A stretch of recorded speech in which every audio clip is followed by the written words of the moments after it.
Yes.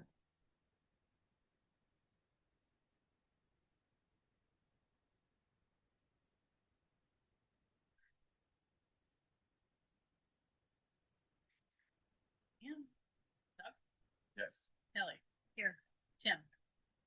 Remind me to note whoever's doing minutes when Tim arrives. Okay. So minutes from the last meeting, did anybody get a chance to review, and does anybody have any corrections? I will honestly say that I reviewed a lot of things and I think I missed the minutes. So I'd look for a motion on that. I will make a motion to accept the minutes as presented. And support. And now we can discuss because we were supposed to do that first. Any corrections or additions? I didn't see any when I went through But it. sorry, to who, like falsifications? Who motioned and who supported? I missed that. Motion support. Motion support. All in favor of approving the minutes, say aye. Aye. Yeah. And agenda. Does the agenda look good? Ben and I talked about it a little bit, scooch the financial up. So we had a little more time. As I look at this, and this was something for people to consider generally. I typically have like things that get voted on all in one bucket rather than topic by topic. And we may want to consider that. And then if someone has a conflict and we need a quorum, or if someone's got to run, then we can vote. And if someone has to miss on discussion, which isn't ideal, but it's something we consider for future. I make motion to accept the agenda as presented. Support. All in favor? Aye. Super. Hopefully the grant section looks easier to look at this time around. Well, It's yeah, looks easier on the eye. 2-page. Public comments. Do we have the public online or do we have staff online? I do not know. HJ, do you have any public comment? If not, that's okay. Okay. Cool. Good. Not seeing anything.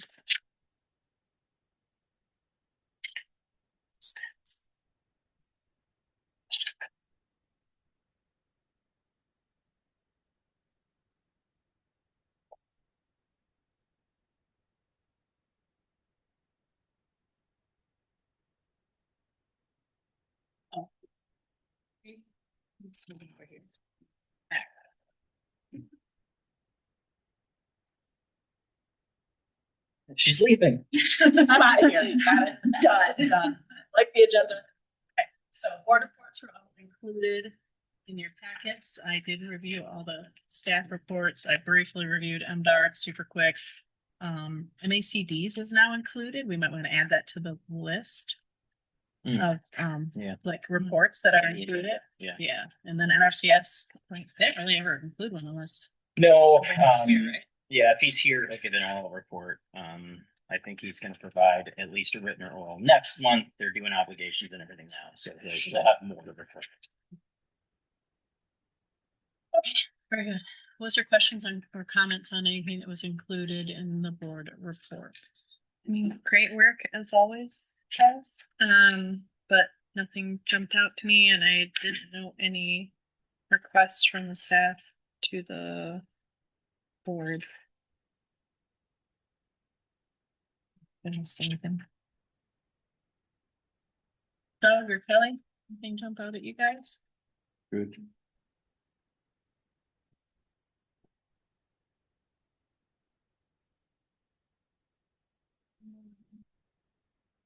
We'll add Isabella, right? Eventually, right? Yep. Yeah. Probably next month. Okay. I know she's gonna be in here Thursday of this week to meet. She says my crew talk about some of their Hey, Tim. grant deliverables and introduce herself. Thanks in the fridge. Cool. Good deal. Yeah, my nephew just rolls in, but we're on board report. Do you have any comments that when you review the packet, anything you want to bring up or anything? I do. Okay, let's have it. Brendan's report. What's EFB do? European fraud. Got it. And then I think it's your report. What's the conservation coffee hour? So that's something that we're hosting next week. It's something that Jimena has been permanently hosting are putting together. It's kind of just like a low key. We're gonna be hosting it at Deli Belly Bakery in Coopersville. It's just a low key event where we're gonna buy people coffee and donuts if they come. They could just come meet staff from different agricultural programs. NRCS is also gonna be there. Basically, people can just come and ask questions, get some coffee and donuts. Just trying to have a low key way for people to come and ask questions. That's Who are you trying to reach? agricultural. So how are you getting that word out? We talked about it at the pasture walk last week. We've been sharing it with Michigan Farm Bureau at their board, I think twice at least now, sharing it with partners that farmers we've been working with. I think all the people who go to farming site visits have been sharing it with folks. So kind of things like that through events online as well. We have a number of farmers who follow us online and social media as well that have been seeing events from there. So yeah, I think the idea is that we'd like to try to do this as a little bit more on a regular basis. So it's just the first time doing one. Maybe we'll try to do it quarterly, something like that. Just trying to have a low key way where people can come and get some coffee and donuts and ask questions about programs that we have and just be able to make connections. Okay. So Yeah, I like it. Other districts do it, right? Washtenaw does it pretty regularly. I think they have one like That's the one I was thinking of. yeah, that's a big one. How many do you think you'll get? We'll see. Are you guys doing squares and stuff?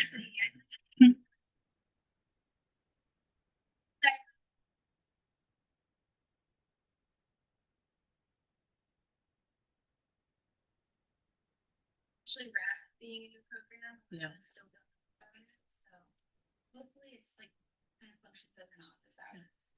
It's good. And honestly, for those of us that aren't too far from where they are as board members, it wouldn't help for us just to sit there and be a presence if anybody's, Share with people if, Close. if anyone has any questions about, right? Would you guys be offended if we showed up? I think it could be a good idea to kind of rotate locations throughout the county. Mhm. So this is going to be Coopersville, but Mhm. it could be good to get to locations more accessible. It's early in the morning. Obviously, like not all growers are going to be able to make it. So Mhm. for vegetable people, it might be harder. Mhm. But the hope is Mhm. it gives them 2 hours to drop in.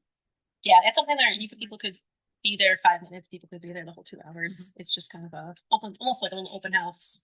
Come ask questions, come make connections. I like it. So Are you connecting it with the farmer network group program at all?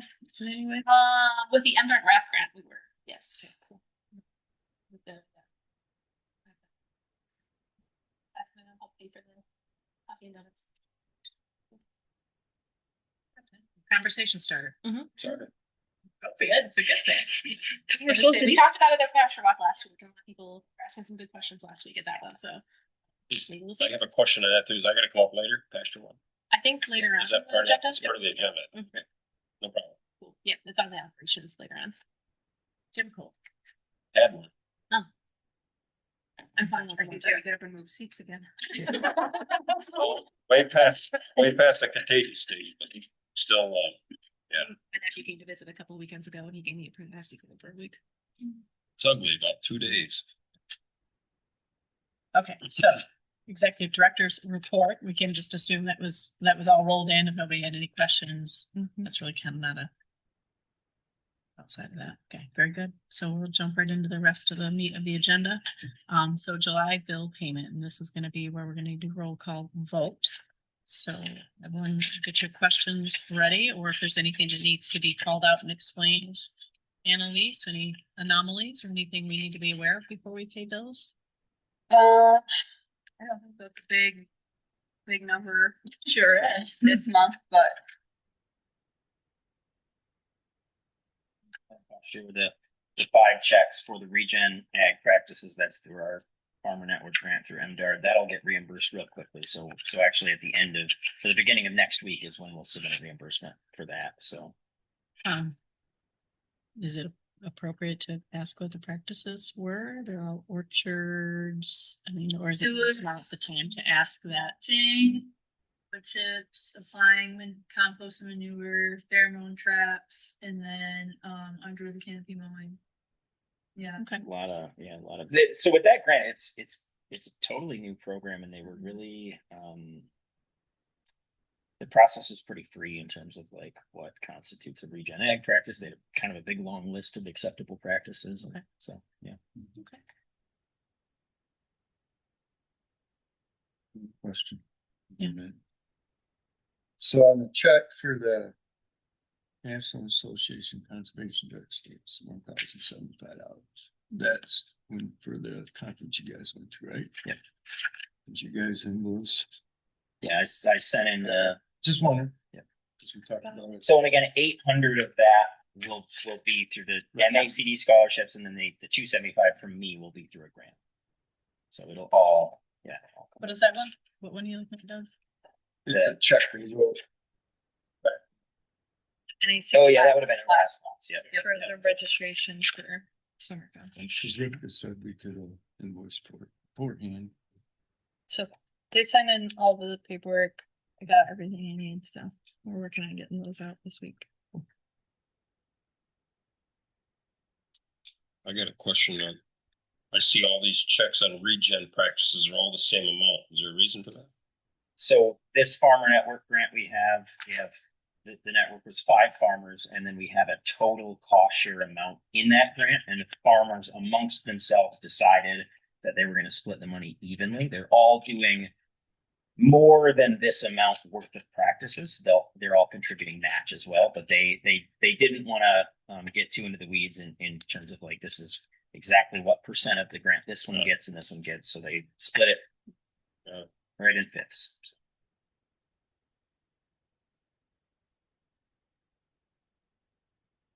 Is there some time that we can see what they actually did?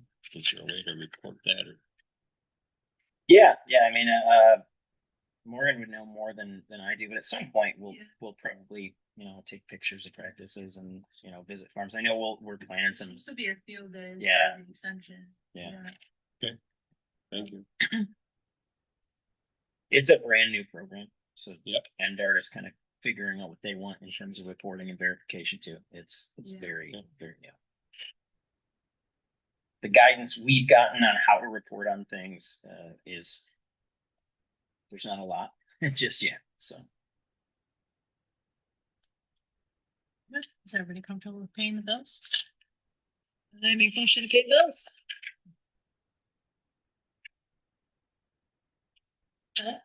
Yes. Yes. Rivka? Yes. Tim? Sure. Becky? Yes. All right. So just for review and information, the profit and loss and all of the financial statements are in your packet.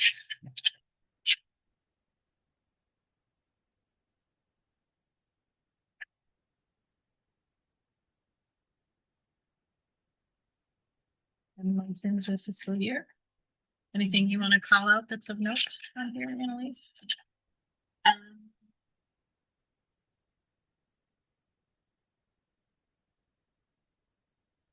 As always, the checking as negative in the balance sheet, but we haven't had the money transferred yet for the bills.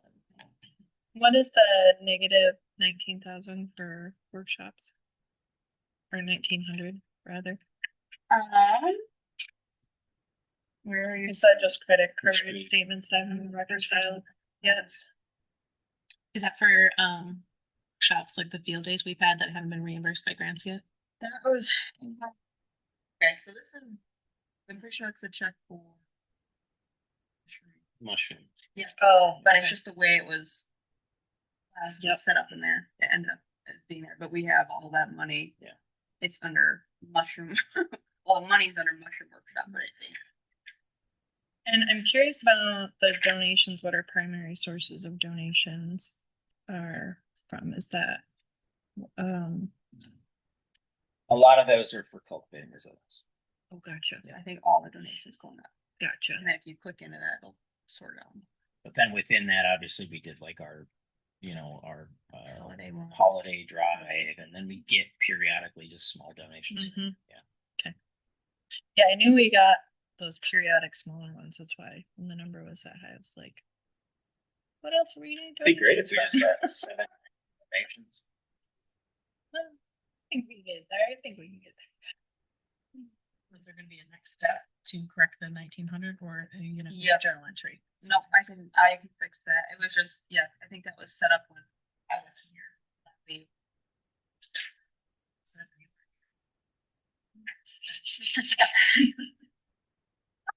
was new.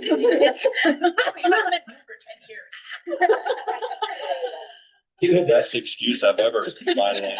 Yes, I get to That's make that a again. classic. Was the old man at my previous job, but now. Small update on the NACD technical TA grant. So I know I sent out that email at the beginning of the month that they were like, within the next week, we should know. Well, they just sent us, we're gonna have a webinar to explain the process for the evaluation of the grants on August 27th. So somehow between August 27th and September 30th, we're supposed to meet, do the evaluation, send it to NACD, have them do their evaluation, get submitted grants and signed. So that's the time. tentatively, the goal is till September 30th. We will, They've told us they are legally obligated to get everything signed by September 30th, well, no good luck. matter what. So, I know there's a lot left to go in the process, and obviously you can't give us a concrete answer, but like, we have a good shot at getting this I grant. literally have no idea because they've completely changed the evaluation process. And I wouldn't know what that evaluation process is until the webinar on August Yeah, 27th. fair enough. So, August 27th, expect an email where I will be like, here's the deal. So are they just taking the application we submitted last year Yep. and just having a new evaluation process? Not the same? Yep. Basically an entire fiscal year later, yeah. Back to October. But I know that there are more requests than there are grant dollars, but they've also said that they're eliminating any outreach grants. So anything that's TA focused Ours is TA, right? probably will get approved, but I can't say that for sure until I know what the parameters are. I mean, at this point, it would be a pleasant surprise. Like, I'm still keeping an eye on it. we've managed for a year, we've kept Tracy on staff, and So yeah, I expect probably that you're gonna hear from NACD on like the 29th being like, you need to sign this grant right now. are you in? Stopping. Okay, balance sheet questions. Dumb question. That was prepared on the asset side of the balance sheet. No. I'm not entirely sure. That's where it's been. That's the thing I'm curious about. And that actually just says cultivating. Do we still have a holding account for cultivating resilience stuff? That's how it was set up, yeah. That's fine. And then Could this be the available balance still on the credit card? It's like, that's what I'm wondering. It should be weird. It's Yeah. not, Because that's not. I think they did that for a while. yeah, I think. The balance on there, the balance, that was actually our assets. and We talked about that. Yeah, that's not We really need asset. To get rid of it. Yeah, Especially out there.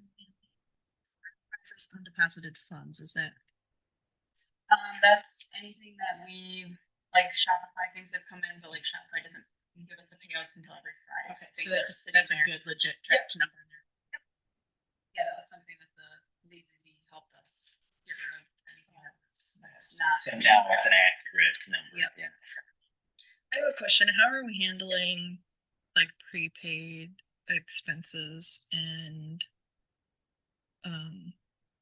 payments? So like, for example, if we're paying to book a venue in October that's in the new fiscal year, but it's going to get reimbursed and paid for in the new fiscal year, do we have a methodology set up to maybe, you know, to Doug or Kelly to say this actually belongs in this fiscal year? Because I think that that's going to help us keep better track of like our actual expenditures. Because if we get reimbursed in October, but we paid it out in September and across the fiscal year, that could cause some discrepancy. We've had that issue with tree sale too. So Mhm. we'll pay deposits on trees purchased usually around this time, and when we make our orders in August, early September, Mhm. and then like tracking that with the actual expenses of 2026 tree sale has been an issue. So Because I think you could put it in a like prepaid. Yeah, I've seen Account. prepaids account, which always give me heartburn. But Yeah. when I touch books, there's always a prepaids account. And I always go, Yeah. that turns me off.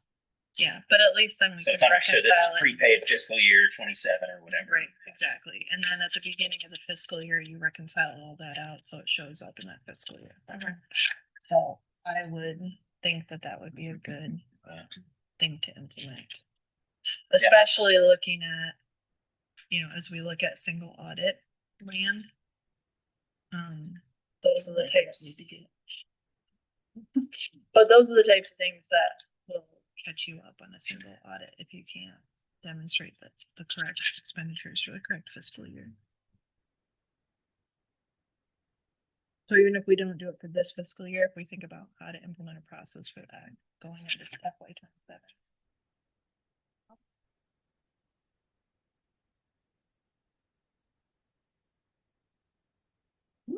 And you like a pink ruler.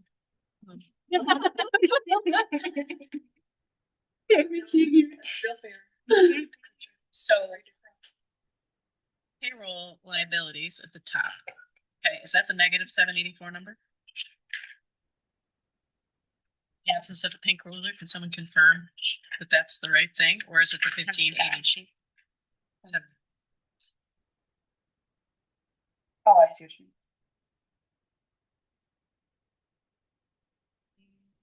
Yeah, gotta be the payroll.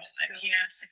Okay, and so these are all listed counts under specific counts under payroll liabilities, and we have a negative balance in payroll liabilities, but not seeing any negatives. Yeah, no, I'm so on the. That's confusing because on the flip side, the total for payroll liabilities is just 12,000. Yeah. And then I think that negative is the out of scope. The agency pay. Which page? I was like, Because on page 40, in case there are marks, yeah, thank you for doing. And then, but there's a line. the line is where. Negative 267 is Michigan Department of Treasury, right? 3942. And the out of scope. Right.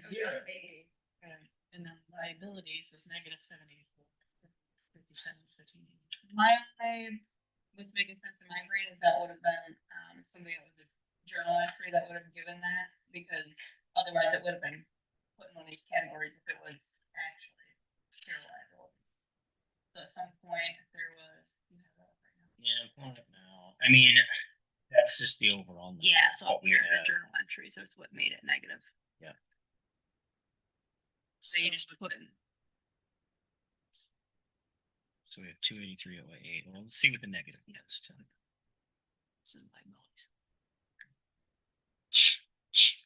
And this is when we had. Unemployment tax from unemployment.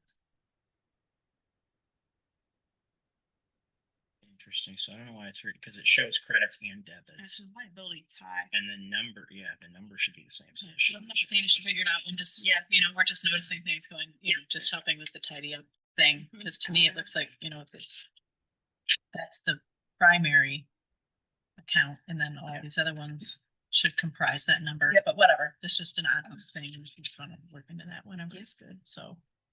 Well, and another one of those things related to payroll, are we keeping track of our PTO liability in any way on this? So, if everybody quit tomorrow, the PTO, they'd have to be paid out. Yeah. Like that should be represented somewhere, and I'm not sure that Somewhere I'm on seeing the that. balance sheet. Yeah, so that we can keep track of what that total potential liability is. Potential liability. Is it? It Well- belongs on the balance sheet though? I think Accrued typically, PTO?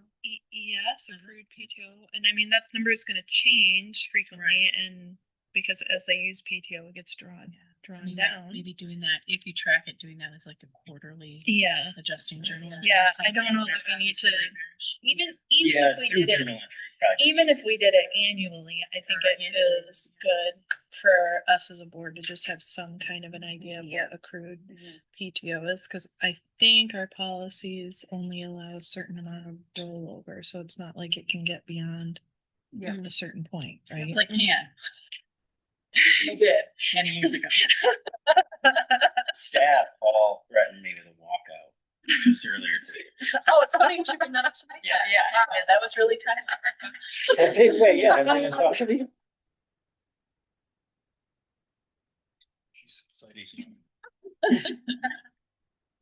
It's just one of those things that I know can sneak up on people if they're not paying attention to it, and you have a resignation that you now need to, they haven't used any PTO and you've got to pay them out for 80 hours and you don't necessarily have that budgeted. So thinking forward to how we're budgeting and making sure that we're covering all of our bases. would be good for us to have on our radar. Isn't that go by the grant though, right? It's not the district's liability. I mean, it is Well, district, but we're not. it all depends So- on the grant language. It all depends on the grant Right. language. Like, it's not, I wouldn't necessarily, cause typically PTO policies and stuff like that are internal policies. Those are our district policies that we're responsible Not that for. I recall. Regardless of Our grants. work agreements put that in there, it's stated in grants, but am I right on that? Well, we charge for fringe, which covers. Huh? We charge for fringe in most grants, which Right, covers. yeah, but doesn't necessarily cover PTO if you're not. Like, maybe it is covered under the grant language, but. Oh, you mean like if someone, like say if I were to quit. With just a- Can you bill the grant? Well, and it's all like. 'Cause it's accrued not forward, payroll. Right, so Right. like, if somebody were to quit now, Mhm. ideally, we've reimbursed most of their accrued PTO via fringe. At that point, it might not be $1 to $1, but Okay, so, I got you. So you're. So a lot you're of their billing accrued PTO would have already I been got billed you. to grant Okay. the reimbursements through fringe. Yeah. I got you. You're right, because we bill it, but that is, yes. So what happens then if they lose PTO time that you've already billed for? If does that just go back as funds to the district, then how do we account for that? What do you mean lose PTO? So let's say you've been including their PTO and fringe for 6 months. They quit.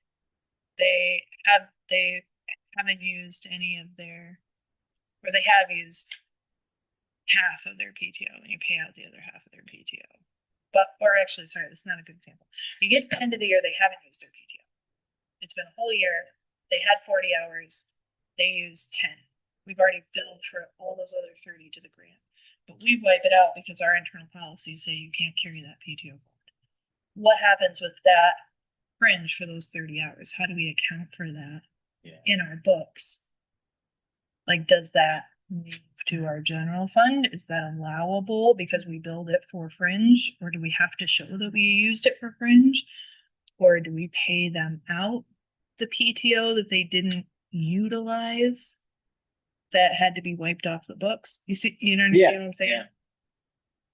Again, single audit question, right? Like, I think never would come up now, but under a single audit might. from the past, if I remember right, everybody sucked up all the vacation time and sick days and everything else when it came to the end. Yeah. Yeah, I don't think we've ever been in the position. where- Okay, But, but at the same time, I do understand what you're saying too, because we write a I grant think I'm all reimbursement. right. They work X amount of hours. Not we even get- need to Yeah, get- it- that you're gonna. Right. It's released. Yeah, because you guys usually agree, like, have a thing where we can move it over to like the next quarter after the end of the fiscal year. But then the goal is that we're supposed to try to use it by, use what we accrued before by the end of the calendar year. So yeah. So basically, you're just doing your job and making sure that people use their You get- vacation Yes. time. That's That what never everyone happens. Yeah. Okay, cool. But I do, I'm tracking with what you're Yeah. saying, and Yeah. it's. I know it took me a minute to get that. Time. Some places end up out, stuff like that. Yeah. Something. Cool. So the bank rec, I think, is continuing to look better. There's a few that go away, but it's looking a lot better overall as far as uncleared transactions. And that's always the thing that makes me think a little bit. Those are getting easy. Any other questions on the bank rec? So shall we move on to cash flow?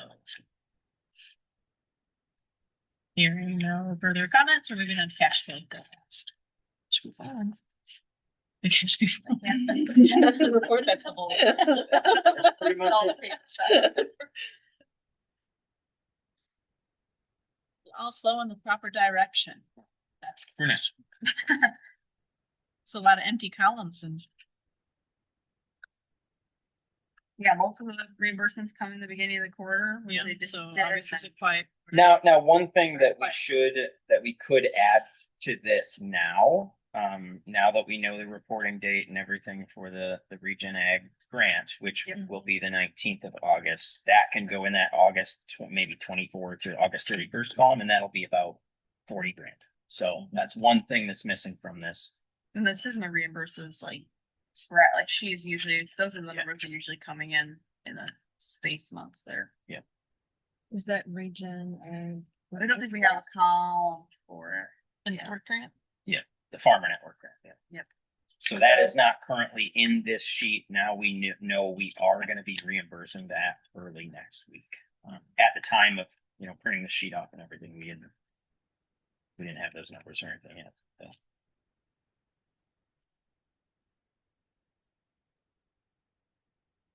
So. When are your big reimbursements, like heifers and stuff? That's, So the next one from our grants will be, like, we'll send in the reimbursements October 1st, usually as soon as we can. And then usually it takes 2 or 3 weeks to get the money. So yeah, mid-October. But those are, you're talking about the checks that usually go out to farmers through 319. Like cost sharing. Yeah, because they usually then are signed at the November meeting. So usually November is when they're actually going out. We get the money and then we send it out like the month after. so it's in next week. Yes. Yeah, we don't have any more big, watershed reimbursements this quarter. Which then leads me to that note I kind of gave when Rivka was talking, is we might actually eke by under the $1 million limit, and we might not need to get a single audit next year. To be determined, but.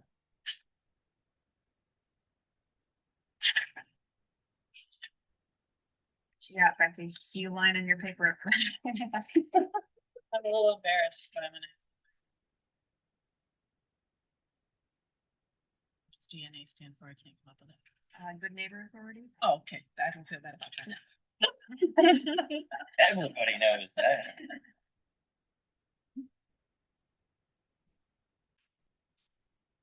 Statements? Not a big what do you do there? I want to back up a page before we flip the page. Okay. Reconciliation report. Savings. 2. We got 99,000 in there and we're making 83 cents on interest. Yeah. This is why we need to switch our bank. Yeah. We need a better bank. Thank you. Yep. Yep, sure.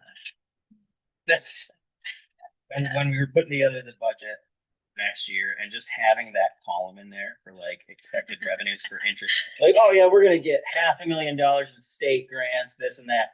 At about $50 in interest, I think. Yeah, we should be making several $100s at the very least. If not. We should. We'll make that a priority in the early part of the next fiscal year. How about we get through budgety things and then we start looking at banky things. So that's 99 grand, that's savings 1, 2, that's 2, Two. so that's part of the watershed. Yes, so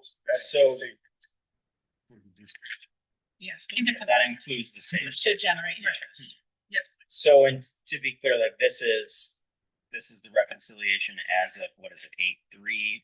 Since then, we did our reconciliation on the water quality monitoring fund and what is savings, and we made a deposit in there. So that account is actually like 128, I think.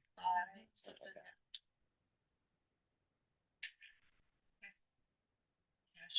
No, sorry. Budget actually. Looks like a very colorful thing. Yeah.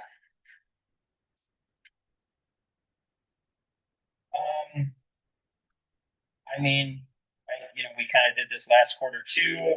The red obviously indicates that we have exceeded that budget amount, but overall in our appropriations budget, and then the same thing with operations on the back, we are, well under what was appropriated for fiscal year 26. If you have any questions about specific rows or columns there, or anything that we exceeded, feel free to ask. Some of it, again, like when you create these budgets, it's all estimates, and we get new grants that we weren't expecting. We spend more out of certain grants that we weren't expecting, and so on. So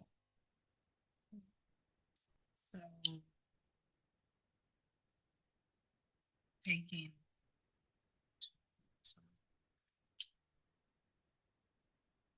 So on the front page, I think we talked about this last quarter, like, you know, the expected expenses for NACD 24 was $8 grand. We ended up spending 26 because that was just by virtue of when those reimbursements happened. A lot of that money in QuickBooks shows up as, you know, fiscal year 26, but dollar to dollar, we spent all of that grant, we got all of that reimbursed. So that's, you know, we got more income from that as well. Same thing with the fee for service for HWA. Expected about 30 grand. So just thus far, we have about $90,000 in expenses, but a whole lot more revenue as well. Well, and that's always, you know, my question with line items that we have overages are, you know, do we have a plan to complete our obligations for the grant on time to be able to be fully reimbursed so we can be good fiscal, you know, partners with those grants? Because, you know, if you say we're going to do this and we need this much money to do it and then don't accomplish it, it is also not, like, it looks great, but it's not actually money in our pocket. It just means it's money we never received and services we never provided. Well, with grants, a lot of the times too, like, especially with the watershed grants, we have the Eagle 319 ones. Extending those is very common. And, Yeah. I mean, usually a 2-year grant actually means a 3-year grant. For many years, we've overlapped those programs so much that a lot of the time you'll get a grant and you won't actually spend anything out of that grant until halfway through the first year that you have it. And then obviously it gets extended. So your estimate at the beginning of the fiscal year of what you might spend is always a little bit off. I just want to make sure we're not like missing out on funds that we could be billing for if we were like, Yeah. so that's We try our hardest not to send any money back through any of our grants.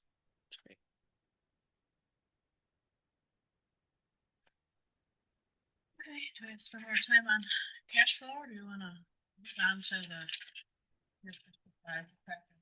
Did we spend any of our board training money? And if not, board, what's our plan for actually improving ourselves through self-development? I just didn't ask for a reimbursement.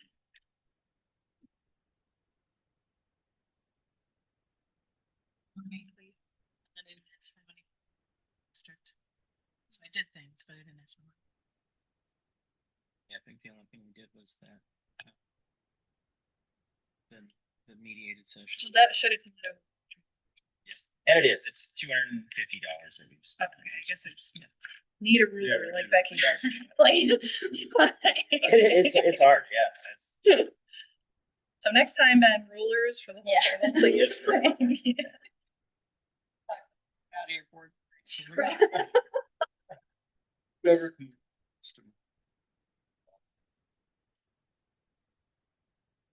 So right now we're basically operating with this sheet, but as like, so this says like as of 8/3, so we're going past the quarter. We're constantly updating it now.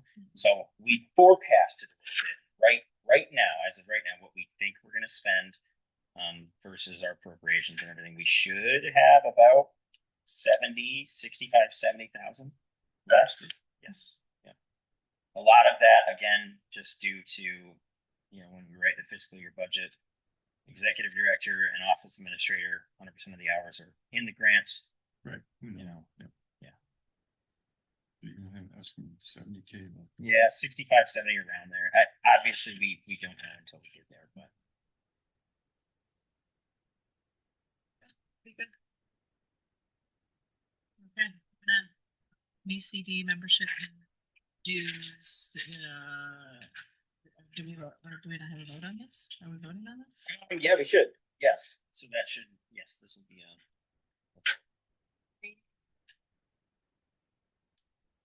all of the information is in your packet, but I don't know. I mean, do we want to have, I don't know. So, should be in it. Yes.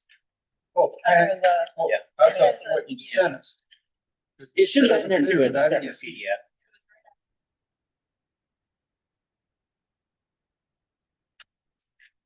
And obviously there's the tiers again, the basic and advanced. I don't know, I mean, Rivka, do you want to offer some words on this? I mean, Options are- hold my words. Right? I'll believe everyone. I don't want to, you know, unduly, pressured one way or the other, but I'm happy to answer any questions. There definitely have been some changes this year comparative to last year, both in what we're able to provide to districts overall, and so yeah, if anybody has any specific questions on any of that, I'm happy to answer them. What did we pay for this current fiscal year? Base. Yeah. Staff feel like that is adequate in terms of the benefits you receive from that? Or is there any sense that advanced membership would be more beneficial to staff? Staff are responding behind you. That's Are why they? I'm laughing, Yeah. but they're just non-verbally responding. My question, yeah, my question would be the discounts to conferences, in-person events, does that include MACD conference? Yes. So when I'm just doing the math in my head, depending on how many people we send there, 15% alone is gonna save us several hundred dollars. Pay for itself then. Yeah. I mean, that's always the goal, is that the benefits more than pay for themselves. That's why I did this ROI comparison this year. To the discount, and there have been a couple of times now that have come up with having the opportunity to use the MACD nonprofit status to apply for grants. There've been some grants where it worked out. For cultivating resilience, I believe we applied to potentially get funding through one of the hospitals. Now I'm spacing which hospital it was. Was it Cornwall? I don't know, but then Allegan ended up doing it on our behalf because they have the membership to get utilize the fee, whereas we would have had to pay to utilize because we have a lower membership. So that's happened a couple of times where I've been looking at grants and being like, oh, it would have been nice to be able to utilize that nonprofit status, but we'd have to pay extra in order to use it. You're talking about 501. The 501c3, yes, I couldn't think of the terminology. I mean, Canva access, what is that, like? Yeah, you We guys just pay pay- like $120, $130 a year right cut now. down on it. That could be free. We use So it's Keystone, you we guys can't bring get a it to discount. voting so we can see it now? And when do we gotta vote on? I mean, we're voting now. When is the membership due? So you have a little bit of time on that. Yeah. So it's due by November 30th. Yeah.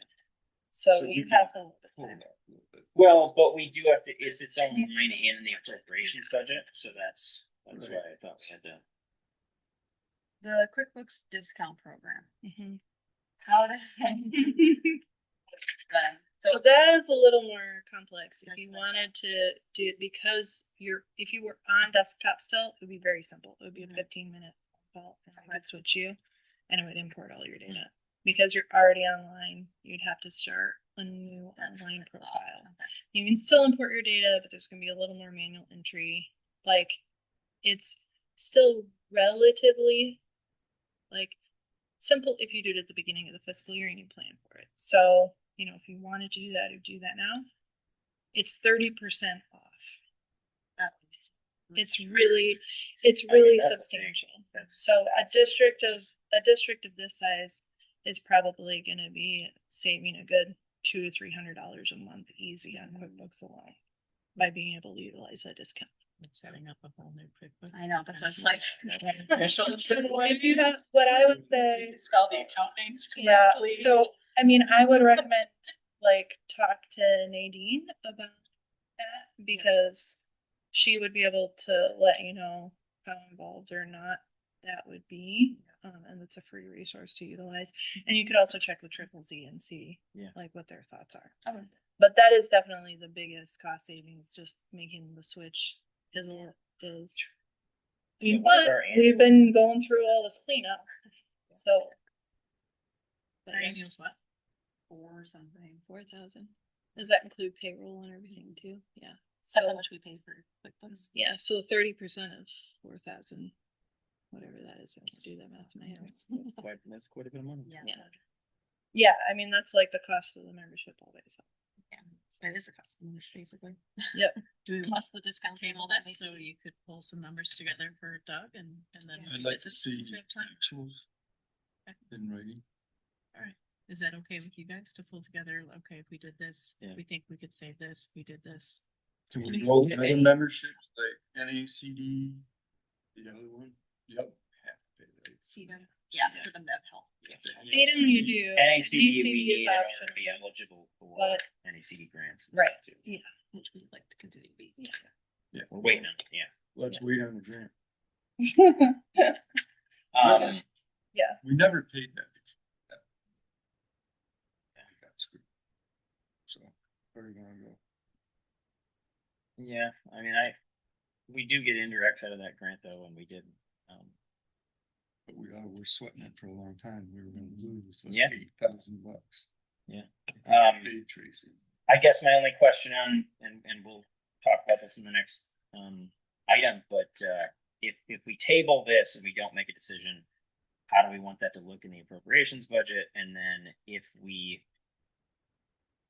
I mean, at the end of the day, if we don't exceed the overall appropriations, we're still good, right? There's a So number we of end up, ways you can handle it. It's an ops, which is the same number, and if there's imbalances there, it's covered.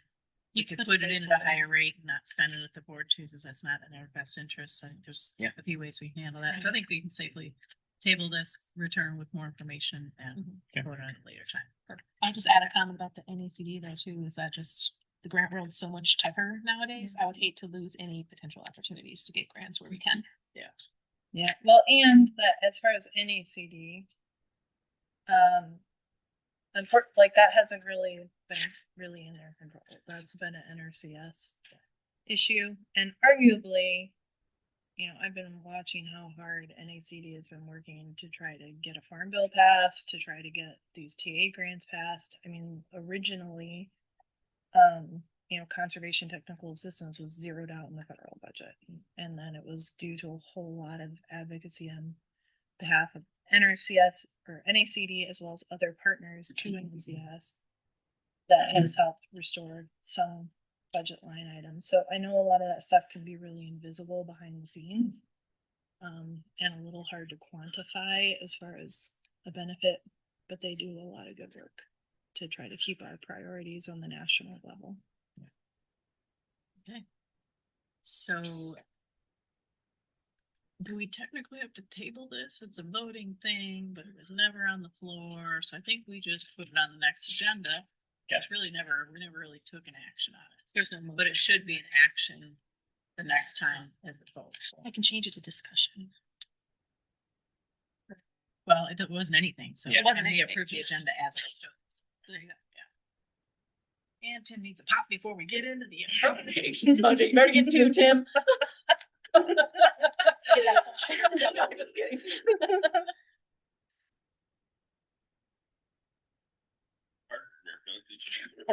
You're gonna bring me, that's for Nash. We don't do HJs now, it's fine. We're good? Well, Yeah. Vern is okay. Whoever's hole punching these things, hey, you gotta upgrade it. that was me, and I tried to do two large of stacks. Yeah, I did my best. Trying to save paper by not. Today's best call. Well, that's true. It's not technically for electrical tape. So, you gotta take the good things. All right, we ready to dive into the appropriations discussion? Ben, do you have an approach plan of how you're gonna explain this to all of us? I guess starting with this first page, It's good. What is- so we have a worksheet that we work off of throughout the year, but especially these last couple months. We work really closely with all of our staff. They're the expected grants that we think we're going to get this next fiscal year that we have lined up that are continuing into the next fiscal year. So we kind of go program by program to figure out what the expected revenue is, and then the expected expenses from those programs too. Usually the difference between the revenue and the expenses is large. Most of that is indirects in those various grants, mileage, other things like that. So then from there, we kind of subdivide that out to what is technically state grants, federal grants, contribution from local units. So that includes our operation money we get from the county. That includes, Sorry, I'm gonna ask you to back up. Yeah. You were saying indirects are going where? Those are going in other revenue? no, that's the difference. Usually the difference when we're creating our overall budget, that largely when it comes to the grants themselves, the difference between the revenue and the expenses from that grant is the indirect. Okay, but you're keeping it in federal funds, state. Yep, funds. yep. So that'll go, because obviously on the top there, we have the revenue, on the bottom, we have expenditures. Now, what's interesting about how our budgets have always been built is when it comes to revenue, they're sort of grouped, right? We have like state funds, federal funds, contribution from local units. And then when you go down to expenditures, it's more broken out into individual categories and classes, and it shows, this grant in particular. So that's what's always been sort of interesting about how we break those up in these budgets. But yeah, so we go through, we categorize which grants are, local units, federal, state funds that, down there, local grant funds, $17,000 of expected revenue. That's our Grand Haven Area Community Foundation grant. Interest is, basically zero, as it typically always is. And then, again, going down to expenditures, like I just mentioned, the difference usually grant to grant is those indirects. That's a big driver there. And then reforestation, figuring out how much we're going to spend versus bring in. With reforestation includes our tree sale and our plant sale. A lot of programs down here. As is the case with our budget actual that we just reviewed, some of these will change throughout the year. Some of these grants we might extend. We might not spend this much, or might not bring in that much revenue from that grant specifically. We might get new grants that sort of go along with some of these categories, but are sort of their own new categories too. So If we get new grants midstream, we have to amend because you have to appropriate those funds. Yeah. And that's the important thing, is that you're appropriating what you think you're gonna have. Yes, that's what it's all about. We can't spend any money that we haven't appropriated. Because we're a government entity. What's in other revenue?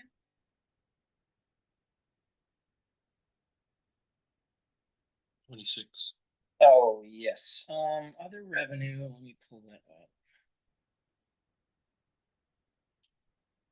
Some sort of magic sheet that you're drawing these from, that you can refer to, or the cells. Mm-hmm. During QuickBooks, you can just.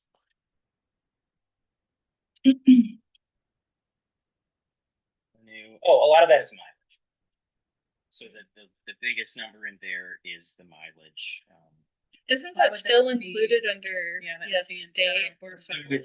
it's not the way we track it. So we request reimbursements from them. Yeah, it's very confusing, and it was the same thing with the last budget.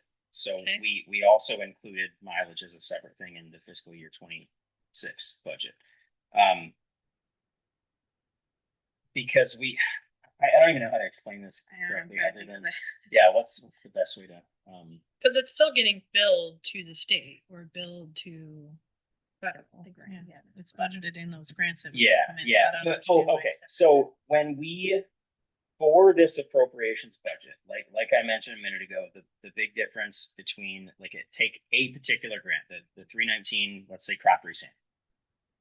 What will go into federal funds for expenses? Let's say we think we're going to spend $200,000 that year, so that'll go in as $200,000 or we're going to reimburse $200,000 for that project. We're going to spend 200 out of that.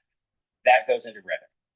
Expenses will be 180 because that's staff time, that's cost share, all that stuff. The other 20 is the 10% of indirect that the district gets. Since we in this worksheet, it's almost impossible to calculate how much mileage we think out of individual grants that we're going to get.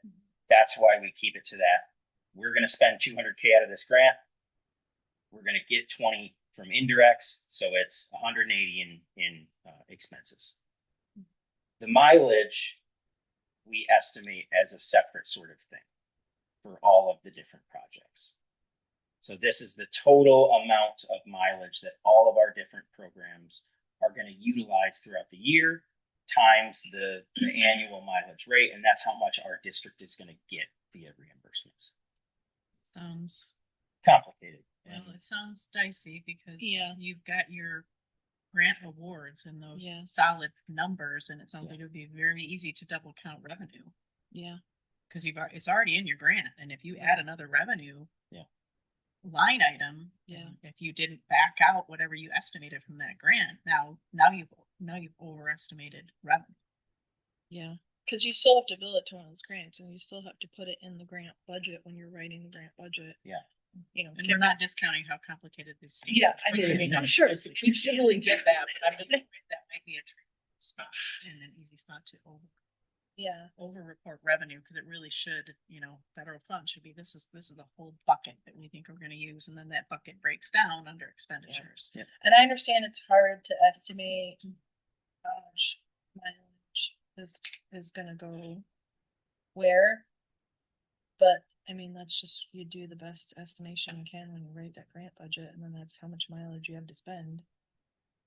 And when you're out of miles, you're out of miles. But yeah, I share the same concerns with not how, because there's no other revenue source. Yeah. It's still the source of state funds or federal funds or something else. And to be frank, the reason I did it this way is this is how it was done Yeah. last year's fiscal budget. So Yeah, I'm sorry we weren't a better board last year to catch it last time. And then we didn't question it earlier, so it could be Yeah. adjusted this time. So- The reality is we're appropriating funds. The revenue could Yeah. still be revenue you backed out of federal state. So for the purposes of tonight and going forward with the budget, Yeah. we're probably safe, but just an awareness that that's a risk. Yeah. And then maybe doing it better, Don't the auditors catch that or question? Not, I mean, they probably will in a single audit. Again, back to the I single don't audit. know that they would, I don't know what they pull really on. They audit your processes. I don't know Yeah. what they look at the actual. They don't double check any of them It's a good question though. unless something looks way That off. flag thing. Well, and what would end up happening, obviously is if we are throughout the year tracking that number and, what we brought in revenue for that program, that might exceed what we expected to have in revenue and was written into the appropriations budget, but then that would also exceed the expenditures too, Right. right? So it's my understanding that even doing it this way, we wouldn't get in a position where we're suddenly spending more than was appropriated without the additional revenue, if that makes sense. Which is okay. We can always amend if we get in a position where we have to, but, Mm-hmm. and I think we're okay. You understand what the number is. You feel comfortable that you backed it out of state and federal. I don't think that it should be like that. I Yeah. think it should be included. I almost in feel its like we should source do something next year. different.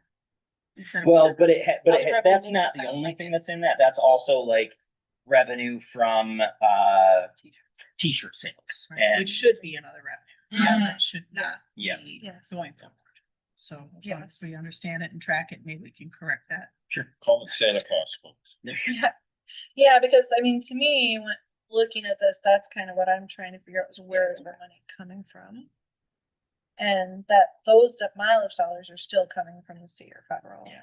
Whereas t-shirt, that is actually legitimately Yeah, other revenue. other revenue. Yeah, and I think really like because this process takes so long and not to use it's so complicated, we went the easy route, but that's kind of what it is because the easiest way to do it when you're sitting down with staff is you look at, okay, this grant, I spent approximately this much the last fiscal year. We know these projects are coming up, and it's really easy to just say, here's how much we're going to spend out of the project minus the 10% that we're going to get back in indirects, and that's our revenue and expenses.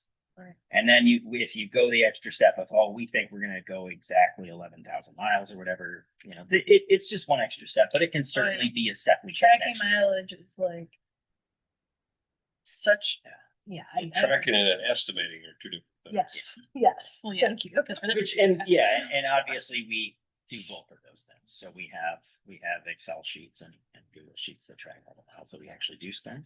And then what's even more confusing then is on some of those grants, sometimes we use our own vehicles. So how much of that money actually comes back to the district because we use district vehicles versus how much was paid directly to employees.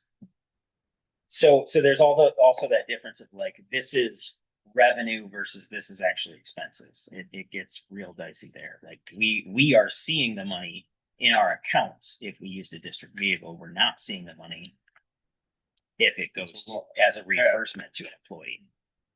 This was in. So here that, because but that, paying for vehicles that too. expense goes against your maintenance expenses of the vehicles. That's where that should go. So there shouldn't, I mean, that should all wash. Yeah. Any Yes, vehicle yeah. upkeep, anything like that, because that's how that mileage is structured. Everything, that's where that all was at that time. I'm sorry, this is a little bit of a deviation, but did we update our mileage for? Yeah. Okay. You already know what I'm at. 76 cents a month. Isn't that new now? Services. Is in that number besides like fee for service? Each like It's Sysma stuff? mostly SISMA. It's Okay. also like when we do VRAs, Okay, vegetation removal assurances. We've had many conversations about expanding our fee for service. We are inundated constantly with calls from just normal landowners that want some type of consultation. Can you help us plant a rain garden? Whatever. We've had those conversations, especially related to Tracy's position and her expertise with native plants and all that stuff. I would love to expand that in the future and offer that as a service to people, and that also would go into this category. Yeah. So, Yeah. and I know there's all those questions about, gotta flirt with that. Yeah. that Mhm. Differentiation between private sector and Yeah. versus government. Just make sure that we have a Yes. justification. Yeah. So, you have ideas? Awesome. Speaking Speaking of of guys, should I share about that soon? Just a quick sidebar. Who's doing those mostly right now? Tracy. Tracy? Okay. Remind me, I have a thing I want to talk to you about at some point. Super cool. Except I just called VAs now. Yeah, VAs now. Just called Vegetation assurances, which I don't like that term. Removal Uh-huh. assurances. And then local unit contributions are really just all the money that we're getting from the county for the monitoring, right? We don't have any of their. Yeah, That's the contribution from local units is the operational funds, the groundwater funds, and the county. Yeah. The donations number, is that up or down from last Slightly up, but again, most of that constitutes like cultivating resilience. Yeah. We're so good at getting money for that event. And then Thinking- state and federal, just all of our existing grants Yep. sliced and diced in the proper buckets. So does anybody else have questions on the revenue and where it comes from? And then, we don't have the ability as board members to question whether those numbers are accurate because we simply don't know. But we do have a responsibility to understand where the numbers come from. Are we all good on that? I think I'm good. Yeah, the math, I mean, I haven't added up, but the math generally seems to look right. And as I'm looking at this budget, last year's budget was like 1.8. We're at about 1.6 now. The big difference is we're waiting to hear on a 319 grant, which the math would have basically equaled out to this budget's going to look exactly like last year's if we end up getting that grant. So. And expenditures, I guess I have just a couple of comments and then I'll let you just kind of explain things away. My first comment is, as we do an appropriations budget, I know that the public doesn't follow as closely, but it's supposed to be, out there publicly posted so people can understand it. And the public does not understand, the alphabet soup, nor do I a lot of times. Yep. So I don't know if there's, the ability to bucket a little bit or the ability to spell out or brief, or something, or if it's necessary, worth the time and effort, but just, it's there. You could Spell out pretty acronyms for easily make a glossary, glossary. yeah. That Yeah, just really really helpful. Yeah, that's a good idea. Yeah, that'd be a good solution to that. And then my other comment, is I do not believe that, donations are an expense. I mean, So- you get the donations, then you spend them on things that you spend money on. Yep, and that just goes back to, that's just how our QuickBooks is set up with that. Like all of our donations come in, and then the expenses for cultivating resilience go out there too, but then show up as the 281 donations like in QuickBooks. I would run that Yeah, yep. Just rename it to cultivating Cultivating resilience, if that's what it Resilience, is, or yeah. if there's other events. Or that are then you needed. have donations, But- then you class that, and then you have expenses, and then you can Yeah. journal it over. I mean, there's ways the triple Z people can clean it up. The only other thing that would come out of that really is like, for donations, we spend, last year we spent $500 on postage for our donation campaign. So that would go into that as an expense too. I mean, Be a because you could fundraising make, expense though. It's still, a donation is never gonna be an expense. Yeah. So rename. if you want to Yes, rename it something other than just, it sounds like outreach and marketing is what that is. Yeah. Because cultivating resilience. Is an outreach event. Yeah. Yeah. I like Yeah, that. as opposed to just. That was a outreach. question that was We talked named about that. a lot last year that I was always confused about, like with as far as cultivating resilience, because like we get money in sponsorships, donations, grants, things like that, and it all gets expended. Mhm. Jamie always talked about like an in and out line or something, but I was like, is it not possible for us to just have like 2 line items that we list? One's donations from like these winter donations on our stuff, and then we could just have a cultivating resilience line where that's where sponsorship money goes to, and then have cultivating resilience line where the expenditures go out of. It all depends on, like Ben said, if you've got other stuff in there like postage, Mhm. then is it worthwhile for your accounting to have 2 separate Right. line items? Or does it just make more sense to label that as outreach? True.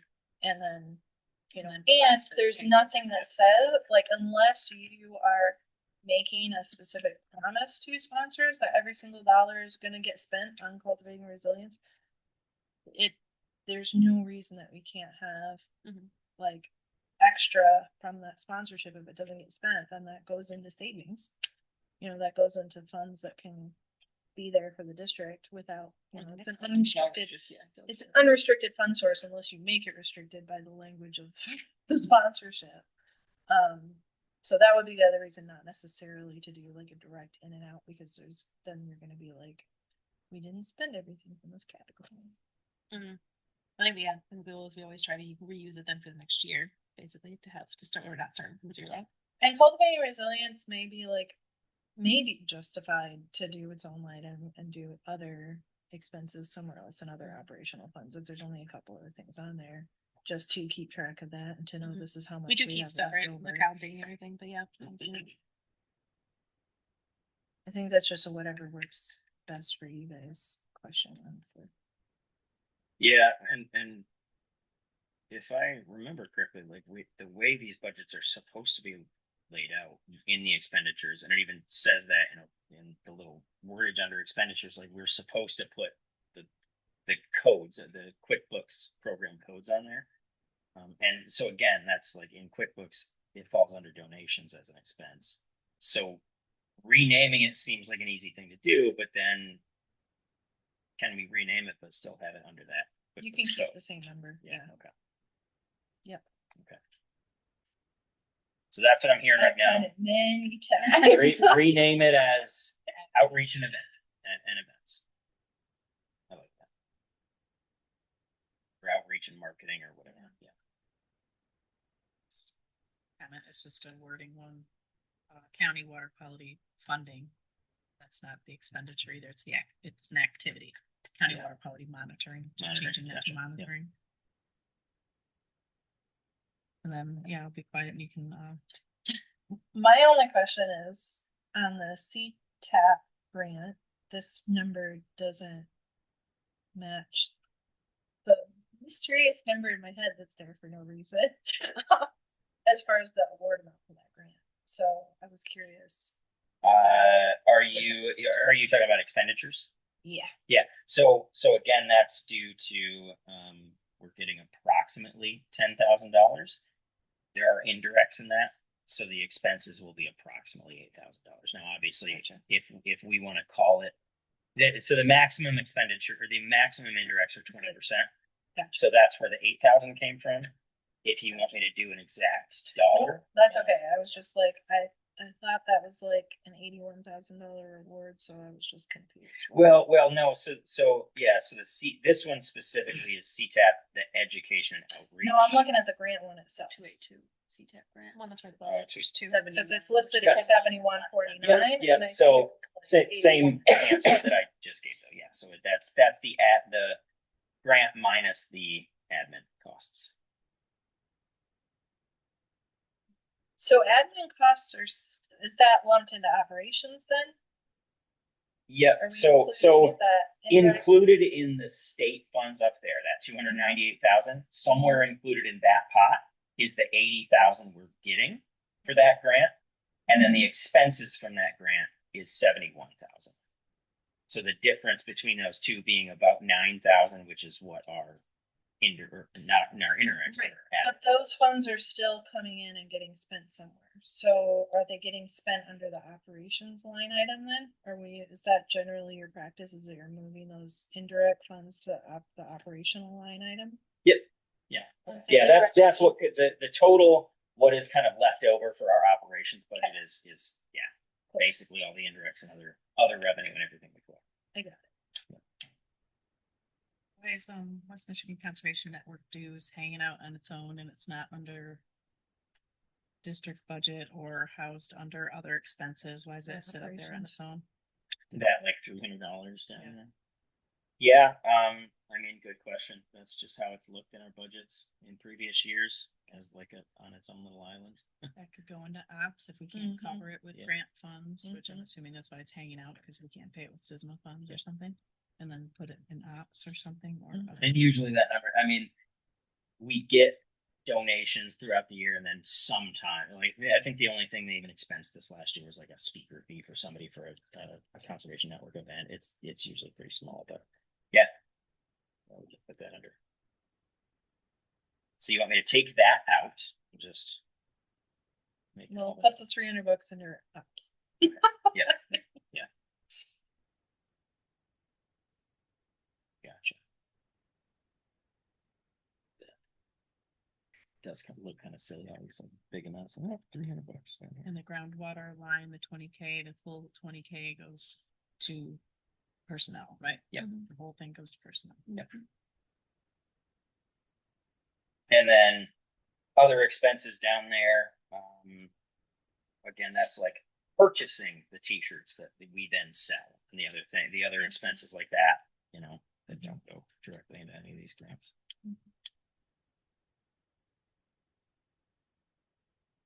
NACD 27, I don't know yet. August 27th? Is it?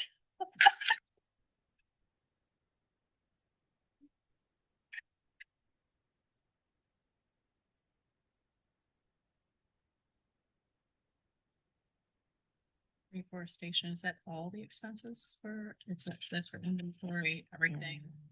Yep. Yeah. So So that including staff time that isn't covered by grants, So that's mileage, like all the 40K net? Yeah. Restricted funds? Yeah. Which is our estimates for this year, pretty close, probably about a couple grand more in profit than we made last year. But depending on how we do with this fall plant sale, next year's reforestation might be just about exactly the same as this year's. We do pretty well for ourselves. Okay.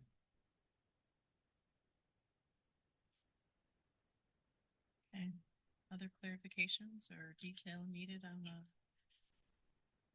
approach side before we dive into the district budget side of things? And that is everything that comprises that ops.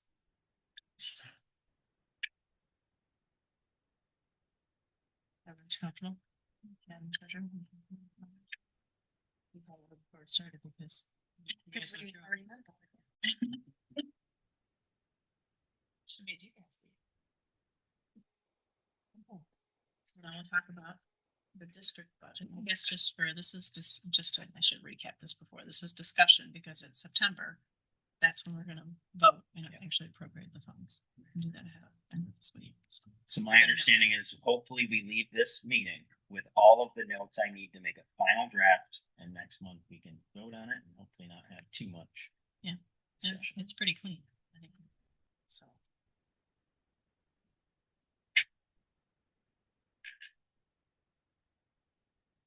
So my first question, this came up briefly last meeting.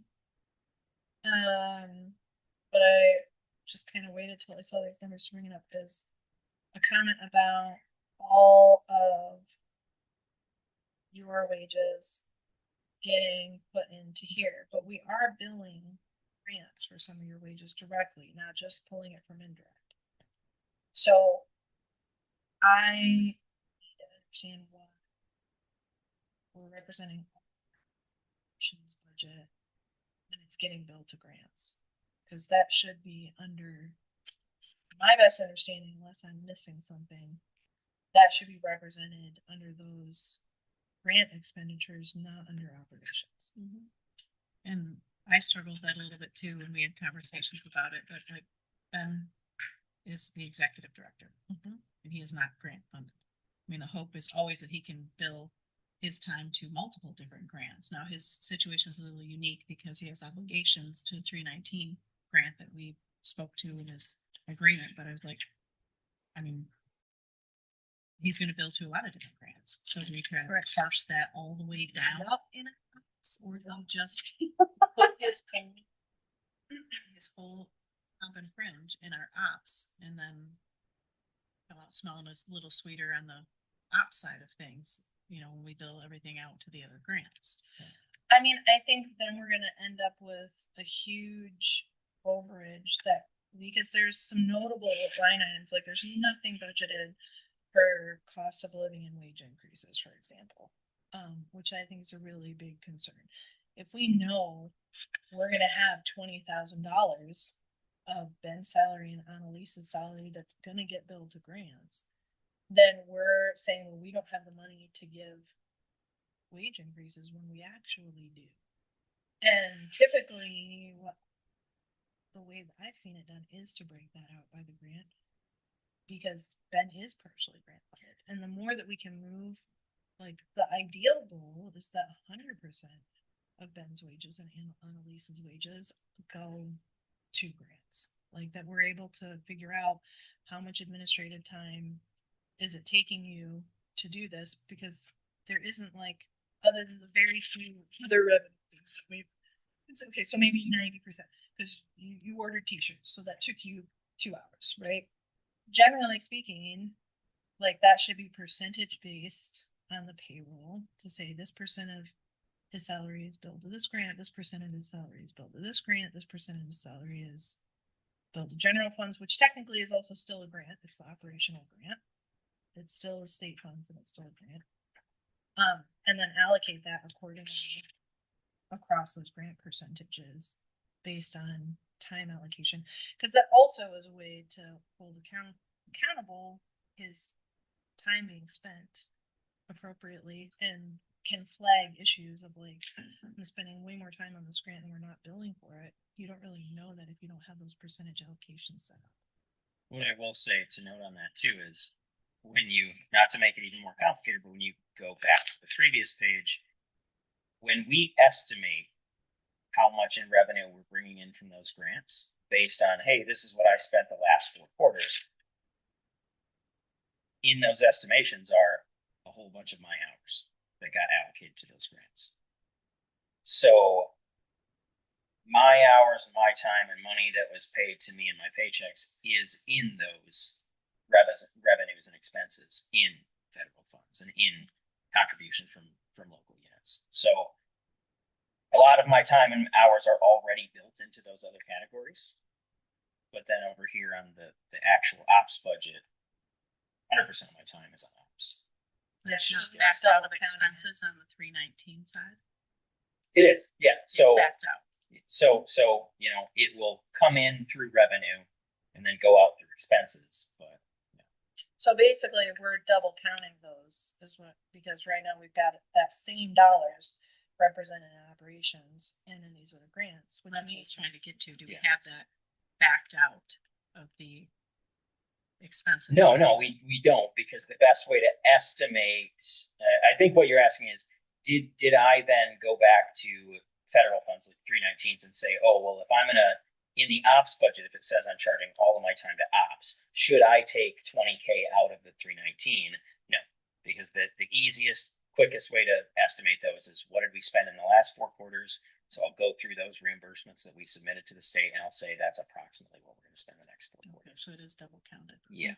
Okay, so That's then, how we ended up with like the 60 grand plus. Yep. So that's why. Because our budget was what? 65. So We talked about this in the meeting. These two, their contracts. District. Nothing else, so that's why that number needed to stay. But there's still grants, there's still grant. Yeah, their your watershed contracts say it's grant funded too. So you probably got a version, because you and I talked a little bit, you've got a version that allocates only what you think is gonna be out of ops funding. So then we go back to that, Yeah. so we're not double counting. Well, and Ben's work agreement specifically states the grant funding. Annalise's work agreement specifically states the grant funding, so I didn't it's, think so. They do, yeah, we do, Do you? yeah. so It's just, because otherwise we don't, otherwise we don't have a good idea of how much can we put into savings, how much can we spend on wage increases, because there's this huge pot of, if it was, I would feel differently if it was being billed just via indirect. If you're like, we're just pulling out of indirect for your wages, that's a whole different story than that is ops. But if we're directly saying on a line item in that bill, Ben's time, this much money, then that's grant funded and should be represented as such. And if,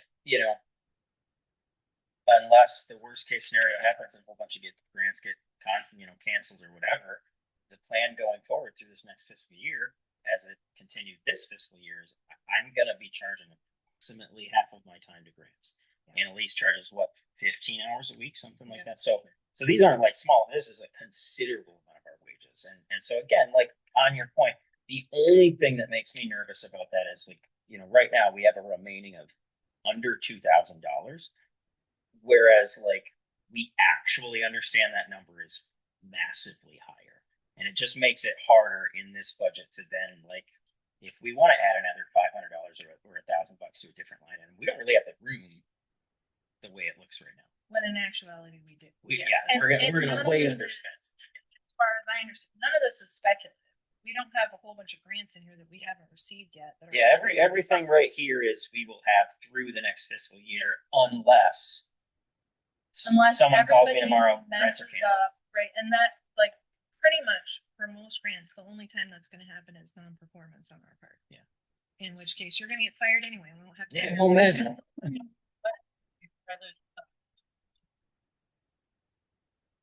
What's going to happen here, I believe, based on what you told me, is that our total ops expenditure number is going to go down, but our other grant expenditure numbers are not, because you did not back those numbers out. So then our budget balance is on our ops, our probes is going to grow.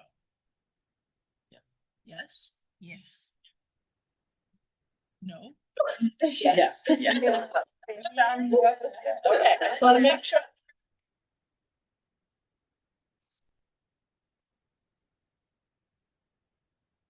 Reducing this equivalent, to the numbers you already know where your bill. That's gonna bring our total ops expenses down.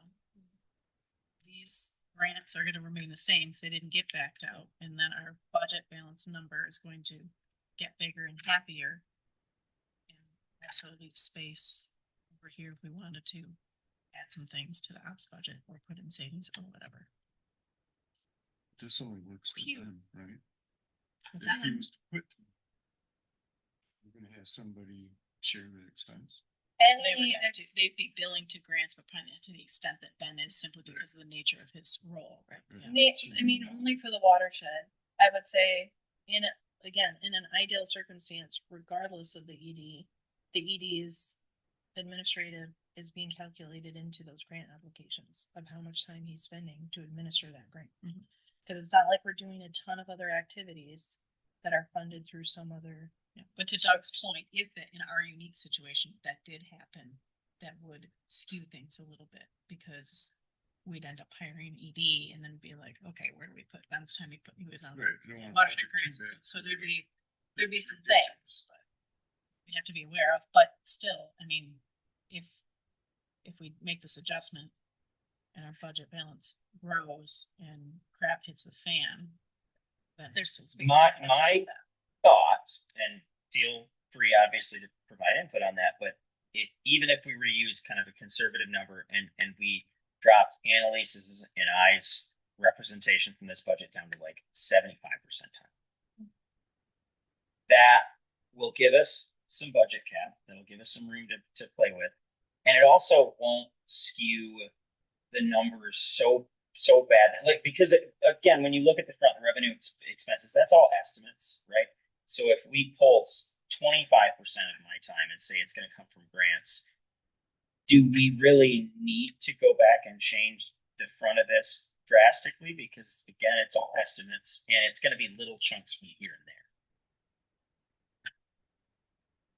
I guess whatever you reduce, you and Annalise on the op side of the budget has to be reflective of what's already included in the expenditures on the approach side. Because you know, if you don't, if you go, well, let's hedge a little bit, leave a little more. Now we still don't have accurate numbers. We're still over. Your end numbers Yeah. kinda We're still Yeah. doing something wrong, and I'm having a hard The time end number articulating it. You know, and again, If you take 20K off ops, you gotta put 20. you should take 20 out of the, But and the But it's tricky never thing got will be, backed on. Yes, that's why I want it. It's being double counted, and I want to make sure that that's accurate. You're just flipping numbers. honestly, the easiest way to do it, since most of our hours come out of the 319 grants and then come out of the water quality monitoring. So what would make the most sense is if we bring ours down to 75% here, we figure out what that dollar amount is, and then we take that out of probably just those 3 grants. So Are it'd they come already out- though? Isn't that what we're saying? Is that they're already taken out of the expenditures of those grants? It would, yeah. So let's say that the number is $40,000 that we pull out of this. I can then take $40,000 out of the revenue and also $40,000 out of the expenses. Does that make sense? So it would, Page, are you No, on? Not okay, on a- actually, Get further you're away. only gonna take it out of the operations because you said you already didn't take it out of the other grants. Right. Yeah. Your time is already calculated into the other grants, so you're just gonna, all you've gotta do, Is because take all those So other you don't grants need are to- calculated. Right, but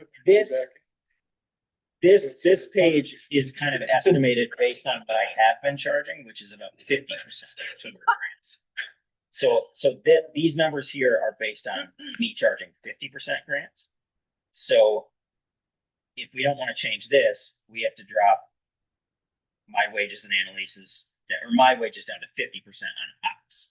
Whatever is accurate and whatever creates it, so we're not double counting. Then I only want to be useful. yes, then I would say we drop mine down to 50% on ops, and then hers down to, what is it, 25 hours a week? So Yeah, I mean, I'm not, that is, it's not even like, what are we gonna change it discussion?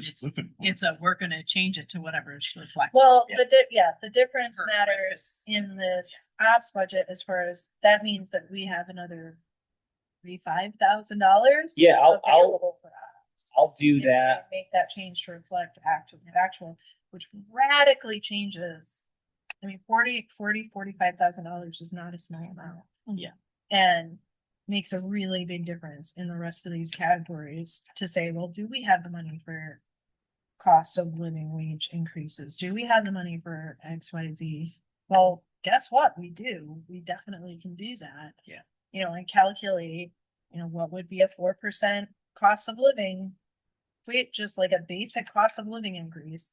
Right, should and be that's, about and just 3.5 to speak to that real quick, we zero that out because it's already accounted for in the In- salary and fringes. Okay. Okay.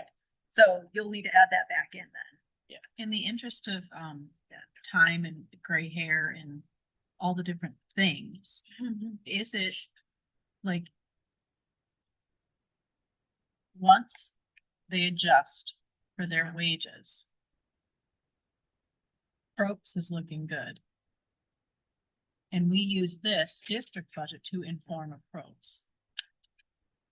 Where we shuffle that established residual that's gonna result Doesn't matter. doesn't matter in terms of Yeah. public hearing and when Yeah. we vote and all that. We can work on this. Yeah. Right? So we can adjust that, still have a good budget for September and a good budget for the public hearing. And then we can take a little more time and thought, and I'm not rushing or anything, but I was saying, just we can take some time and thought on the ops side of the budget. As long as we don't do anything and we can, the change in approach, right? So we can, okay. So we don't necessarily have to pick through that because we don't have the right number now anyway. We can give it some thought. Can You're I gonna change ask a it. general question though? And I probably should have asked this a long time ago. The bottom line here of the district budget, there's a district total and there's appropriations. Yeah. How are those two numbers different? So, How is that calculated? so the district total is the revenues on the front page minus the expenses. So that's total after everything district is So bringing that in number minus is going coming out. from this page.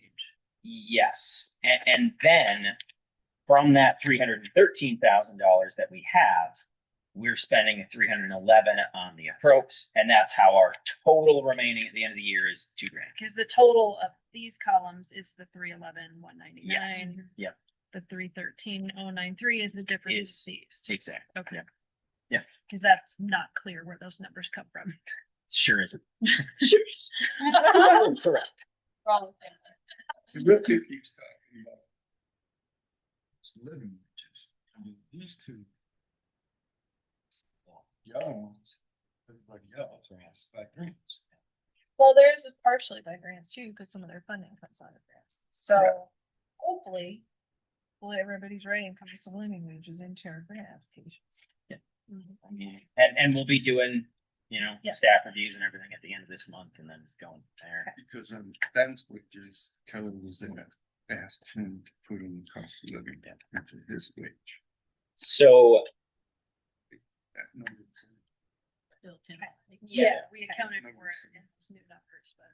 Okay, that's good to hear. That definitely stuck out to me as, but Yeah. if it's So already just to- included in other places. that's sorry, fine. my bad. Just to give you guys an idea, if I put my wages down to about 50%, hers would go down to 75%, given how many hours we currently bill every single pay period to grants. We would actually have about 73,000 remaining roughly down at the bottom. So if there's any other items, yeah, it's, so with that being said, if there's any other items on here that you want to discuss, you want to change right now, Savings. add a line item in for savings. Well, I don't know what we're gonna do with the extra money this year, which I think should go in savings account for a rainy day fund. And then Can you appropriate savings? Can there be a line item? Can there be a line item in appropriations? I don't know how that works. I mean, we don't Yeah. actually, because right now you got savings too mixed in. We should Yeah, have yeah, and include somewhere savings, that yeah. we can show everything. We just need to get it to account that earns interest. Never happened. And and the funny thing here, like, again, we're gonna end fiscal year, per my estimates, we'll end fiscal year 26 with about a 65-ish net, right? But also still cash flow, right? Like, so that money is still coming in going. So if you were to say, oh, we should take all that 65K and tomorrow put it in the bank, that's not gonna work great, right?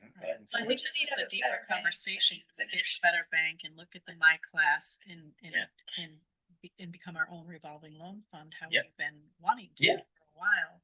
And that is, maybe a more thoughtful discussion.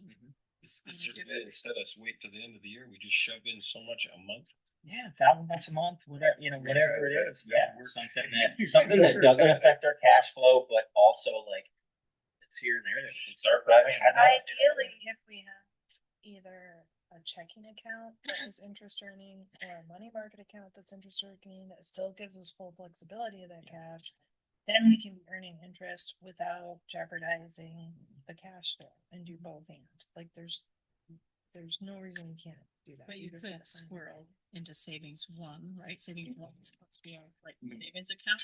Two. But that's where they put the Two water. is where you should We put that in there. First it was a Oh, savings. that's right. And That then was we supposed did to be the watershed, savings, so we needed to we stop did- that.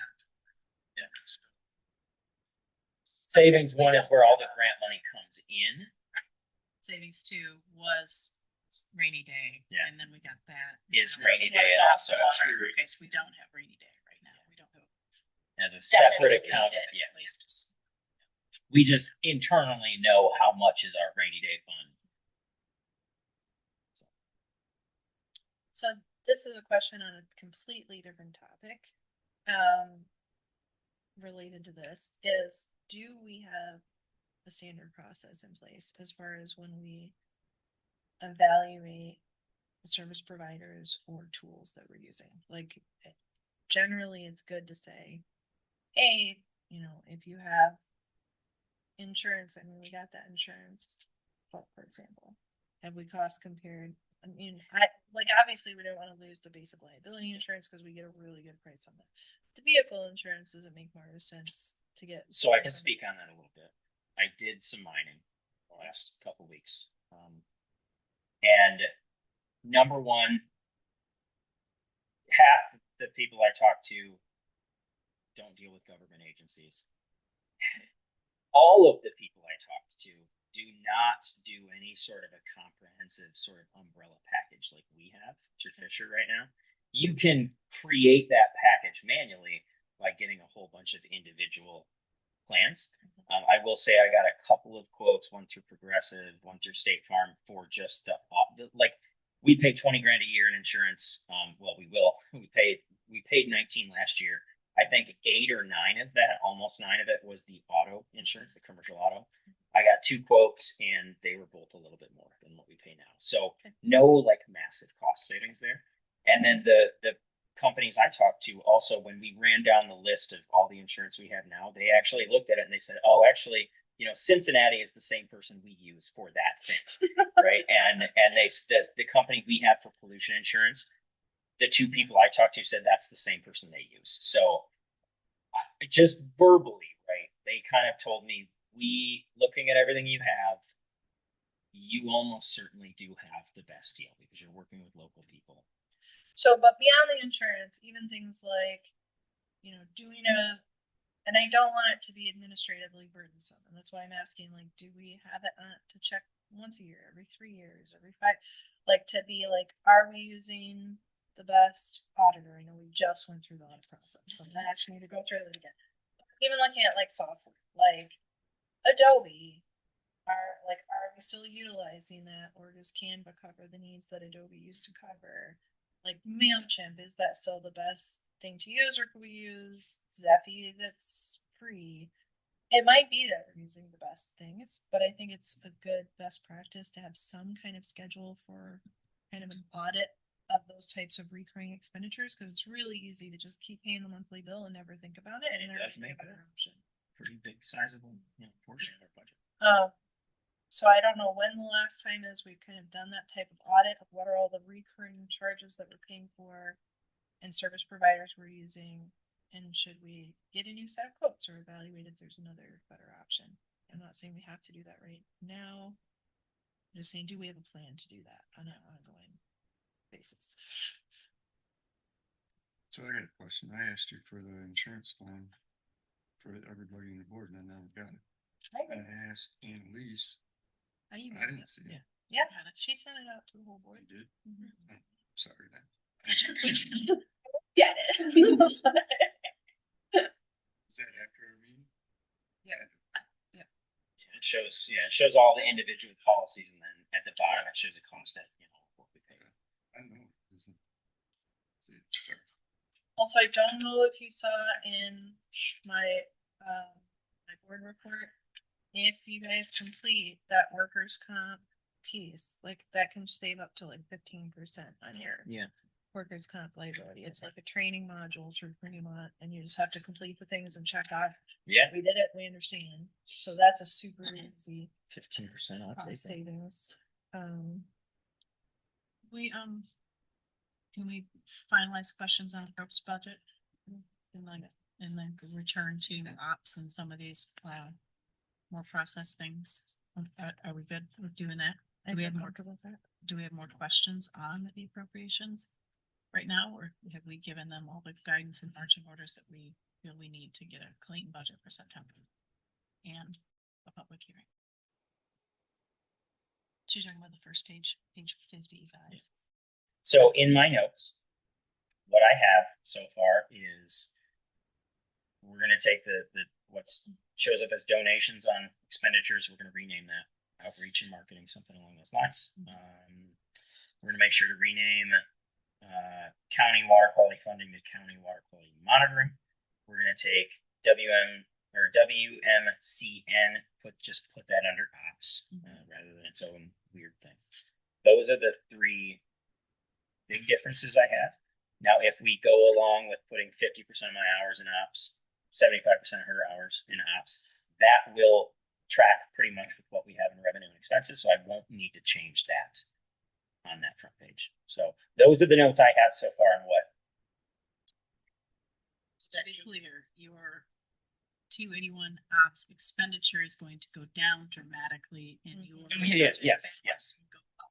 And my worksheet that I have will automatically change that number when I change the ops. Yeah. Yep, I'm good with that. Okay. So with that, I think we close the appropriations budget discussion. And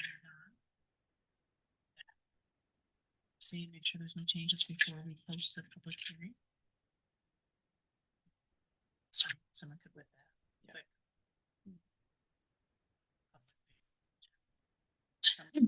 Is going to look at it. You want to identify when you want to talk about the district operations more specifically, that budget, or is that what you're doing next? I wasn't, I just figured. Just at a later date. Yeah, we can do that. Yeah, I think I think we went over board discussion on it. But the numbers will be updated once they adjust. Yeah. Well, I think Tim too wanted like that breakdown of some things like the membership dues, like what are Yeah. the real savings and some other. Yeah, so let's look at all that. Other Get information, like that. cost of living, September. wages, and We do it in September. So It won't be a big agenda in September. did you watch finance meeting today for the county? I listened to parts of it. So what, they did a strategic plan, the 800K, they approved for them. It's not our department. Oh, I didn't. No. Anyways, they approved it, but they said in all line items, subject to board approval. Because what happened last time, we approved this and everything just, let's say, but Jamie, it just goes, it's there, I gotta spend it. And it was just his discretion on getting it spent.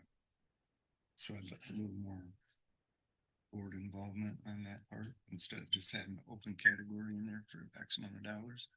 Let us know what they're gonna spend it on. No? What, I don't. What number are you talking about? Well, I'm just saying anything, professional staff, professional development.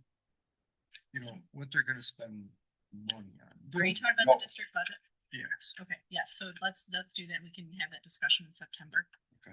And walk through all those and clean those up. I mean, unless, I guess I'm skipping September because it's deep hearing and budget. We're just gonna say yes and then a whole bunch of meeting left. So September's fine. We'll have to do stuff. And then, So September is when you really want to go down the ops budget line for line. yep, we can do that or we can do October. I really don't care that much. You don't send. Because we don't have to Yeah. send anything. deadlines tied That's to it. just. Yeah, and we'll have actually Yeah. No, because Except their appropriation. this is an internal document, basically. And we're gonna know what the appropriated number is after Ben makes this adjustment. Yeah, we And just then need that like. within that number, that will not change. But we can move things around in buckets on our internal budget. So we can all talk about how we're gonna spend what's there. What's there isn't gonna change. We're appropriating what's there and then we'll talk about how we slice and dice that internally. Yeah, that district operations budget is just one expenditure line. Yes, it's just the breakdown, of that ops side of things, yeah. So good, okay, well, I'm gonna put a little check mark in front of FY 27 approach, and then, if anything is unclear, or any questions. So then, we'll move down to human resources, which is, Got board governance. done on my page. Oh, What? I'm sorry. You gave me an That's- outdated yeah. version. Sorry. So that's. You know what? Oh, you. So I guess So I guess, the only thing I have to note here is that we're gonna be doing staff reviews at the end of this month, beginning of September. So next month I will have updated work agreements. My question to you is this, and I don't know exactly how you've done it with previous EDs. We don't have an HR committee anymore. So is it kind of on me then, when I do these staff reviews, to make the appropriate decisions on what I want to look like in that work agreement that I bring to you at the September meeting? As far as if I'm going to give people raises, if their grant can cover it, they've had a good staff review, whatever it is, do I decide for myself, I'm going to write $1 into their wage increase, and I'm going to bring that work agreement to you guys in the September meeting, and then we discuss it and vote on it there. I think that you can propose that, Yeah. yep. And then do you want board members to sit on any of the staff reviews, or are you comfortable doing that on your own, or? I mean, I'm comfortable doing it on my own. I think just from conversations, for the last year or so, it seemed like that was the direction we were going to go, and I think that's what staff, is comfortable with too, just in terms of, me being more in tune of what they're doing on a daily basis. But if a board member wants to sit in, then we can certainly discuss that. So I can have them run it by the finance committee. Before the If there's next, something that then Kelly can talk to you or Ben. Yeah. in lieu of a HR Instead of committee, surprise, but if you finance, had that makes that sense. ready to do. yeah, That's what we yeah, understand. yeah. Getting things in. Yeah. Just to make it legit legal. Maybe if you're doing some of that, to talk to Jack. Yeah, I mean, the only grant obviously I charge to multiple grants. CTAP, you can only charge to CTAP, but produce safety, you can charge to multiple grants as well. So that'll be a little reflected in. Just talk to Jack. Yeah, I already have, and I've talked to is it Joe Smith or whatever from MDARD? Produce safety, yeah, and he's cleared it too. He's authorized. Yeah, that sounds good. You could just, make your assessments and make a proposed Okay. increase if you wish, and then run it through finance, and then. Yeah. Then we'll know as a board that finance has already had eyes on it. I think that makes sense. Yeah. That work good for everybody else.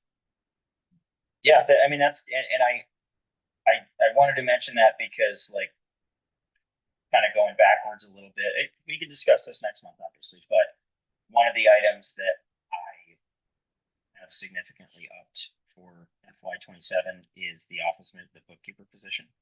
I know I kind of talked to you over the phone with this. I think we underpay Annalise, and I think her pay needs to get upped pretty considerably. So I'm gonna do it at the end of this month. I'm gonna do a performance review with her, but just forewarning that'll be reflected in the work agreement, and I'm happy to have conversations with anybody about that.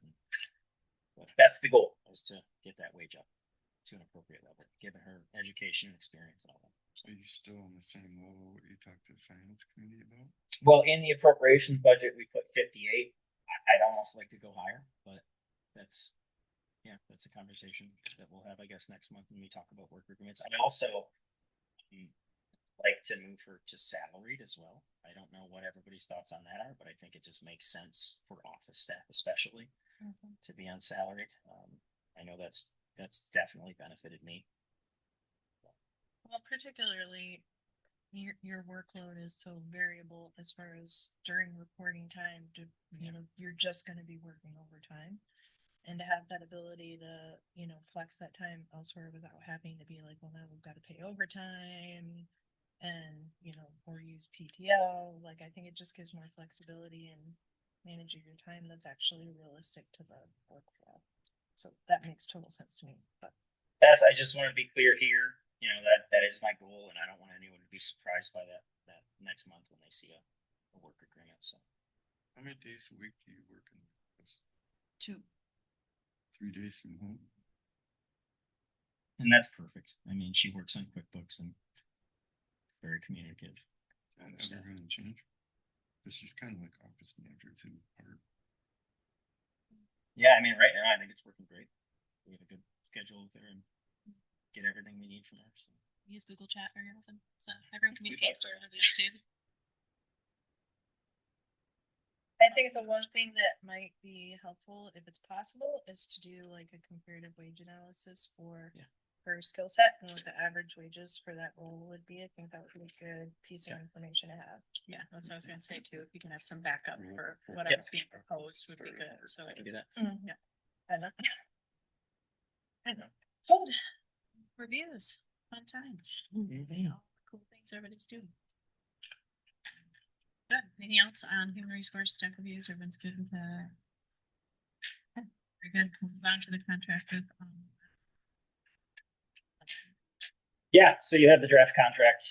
This looks pretty much exactly like last contract we signed with them, which I think was fiscal year 23, 23, 24, 25. 24, 20. The last one we signed with the county. It's the same contract, wording very slightly changed on a couple of things. Obviously, in our previous contract, we mentioned the RCPP program directly, and this time I just rephrased that to like, hey, groundwater focused program is where that 20,000 in groundwater will go. We're asking currently for the amount we got in the last contract, $100,000 for district operations and $20,000 for groundwater. Becky and I have had conversations about whether or not we do eventually want to ask for that extra 30, specifically for groundwater native plant type programs. I think we'll find the answer to those questions in the next couple months, and we can always ask for an amendment to this contract in future meetings if we would like to. It's all kind of up in the air. I mean, if we get the NIPRIF grant, if we get the NACD grant, if Parks gets its millage increase, there will potentially be some money there set aside for our native plant program in Tracy. So it makes more sense to ask for this amount now and then ask for an amendment if we would like the additional dollars. The only part of this that I have question on is this one sentence in the center of the general agreement. Or I guess it's still the first sentence, but it's just a very, very run-on sentence. Of all of which are and remain the continuing funding obligation of the legislature of the state of Michigan pursuant to the provisions of section 9313. Blah, blah, blah, blah, blah. Do you have any idea what exactly? It's an unfunded mandate. I'm sure the Yeah. Corporation Council, but then just to establish that we are funding an unfunded mandate in the state. And that's a spell focused. Yes.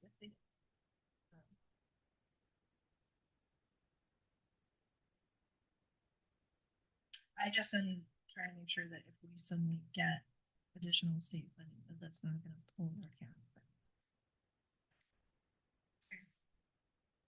How long is our contract right now? Till June? No, our contract, our current contract ends at the end of this year. Fiscal year, right? June 30th for the annual report. Did you see what that says? The report's gotta be presented by June of 27. The Well, annual that's Oh, that's later? an annual report for June 30th of each year for the 3 years. And this is typically when we give them our annual report from the previous year. Yeah, but that's scheduled typically. Yeah. What entities give the annual reports on what days? And then we'll usually go in at a meeting and present kind of what we did. I think you're looking at the term of agreement part. That's when it shows the effective date of October 26th through September 30th of 29.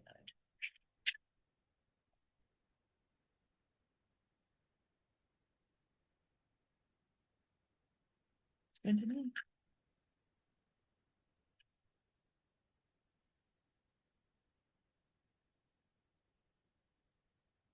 Questions on this? We do need probably a vote because it's a contract.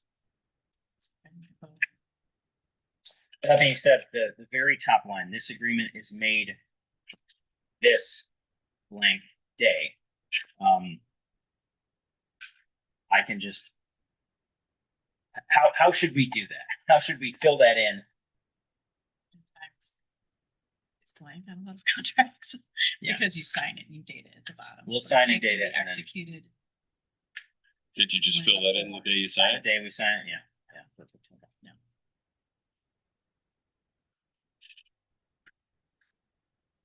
I don't know that it matters, but there's a little part of me that feels like Doug as vice chair should be authorized to sign this only because I work in the department that manages this grant and I just want to give myself away from. So I think that Doug should sign on behalf of the Conservation District. Good idea. Sense. So do you need a motion, Becky? I think we need to check that. All right, I make a motion to approve the signing of this contract and to authorize Doug as the vice chair due to a disclosed conflict of interest by our chairperson. Can you say that one more time? I'm so sorry. I make a motion to approve the signing of this contract and to authorize Doug Rona to sign as vice chair due to a disclosed conflict of interest by the chairperson. You like Yeah. text. I will print out a new version of this right now with vice chair down there instead of chair.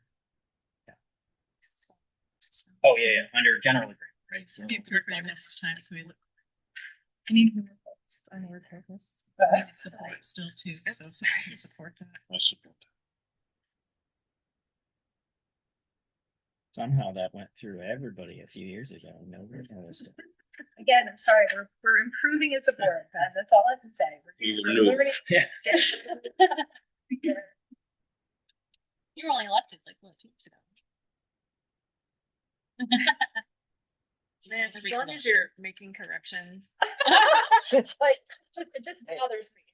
The number 3 term of agreement, October should be spelled out. Agreement. Because everywhere else the months are spelled Yep. out. Okay. So. Whichever one. amend my motion to say and correct No, the misspell. Basic typography. So they're not material to the terms that you. Okay. So then I have a motion and I have support, correct? So we're gonna do, we're getting money, we're not spending money. So it can be a voice vote, right?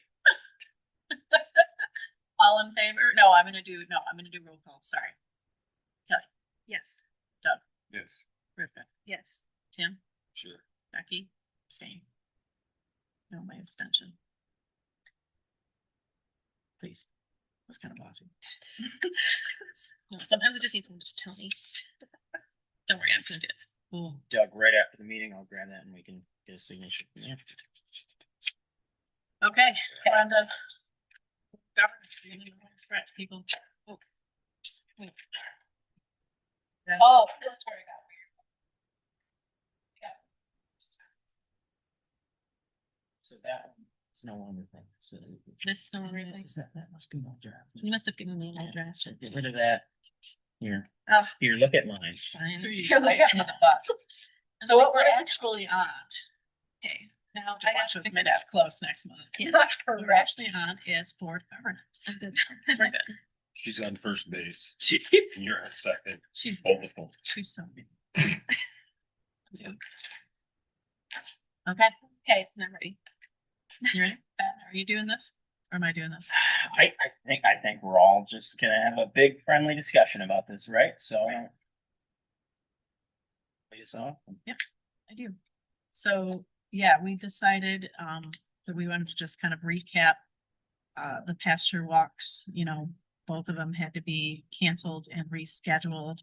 That created a little heartburn, for a variety of reasons. So staff very admirably, developed an agreement with landowners that they're going to host, so everybody knows what to expect when we might cancel, how that decision will be made, and all those things. So I actually honestly reviewed this, and I don't know if we are wanting to vote on this contract tonight to employ that, or if we would need to, but anyway, at any rate.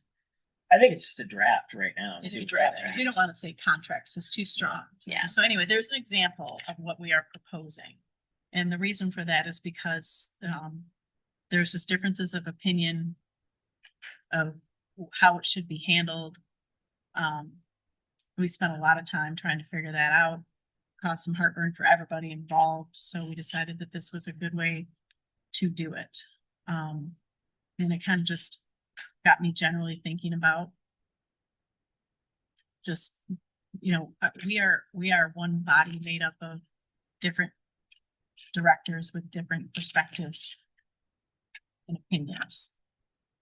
But we're government, we have to operate that way, and we let our perspectives and opinions inform how we want to lead the organization, but ultimately we need to be pretty neutral overall and be respectful of other opinions and always err on the side of caution. And I was looking, you know, just there's been some things that have happened lately that I feel like there's times when some people don't feel heard or respected in some ways. And I was kind of looking through our board ethics, and that really doesn't get to the heart of it. But one element I found on the second page of the personnel policy, and I'm just going to read that as a starting point and everyone can weigh in. Our policy states the maintenance of the unusually high standards of honesty, integrity, impartiality, and conduct by OCD is essential to assure the maintenance of confidence by citizens in Ottawa County. The confidence of citizens in Ottawa County is influenced not only by the way the employees serve the public, but also in the way they conduct themselves in the eyes of the public. The avoidance of misconduct and conflicts of interest on the part of OCD employees are through informed judgment is indispensable to the maintenance of these standards. In accordance with these concepts, this policy sets forth the rules and regulations for the employees of OCD, prescribing the standards of conduct and responsibility in governing of the reporting of employment and financial interests. I think by extension, that applies to the directors too, particularly the impartiality and to assure the maintenance of confidence by citizens. You know, so the words we choose and the things we do or don't do to every stakeholder, citizen, board member, employee, partner. I'm not going to call out any specific incidences of I anything. think you should, because I mean, just lay the cards right on the table, Becky. We're all adults. I think that there's some things that I've heard in the past that I haven't cared for, and I certainly don't want to have an argument about anything, to be honest. Words that are chosen with regard to what people believe or don't believe, the work they do or don't do. Some things have been said that I think could be construed as not very respectful. I'm not going to revisit some of those things right now. But what I will revisit is just that struggle that we had with, you know, should we cancel pasture walks and should we not?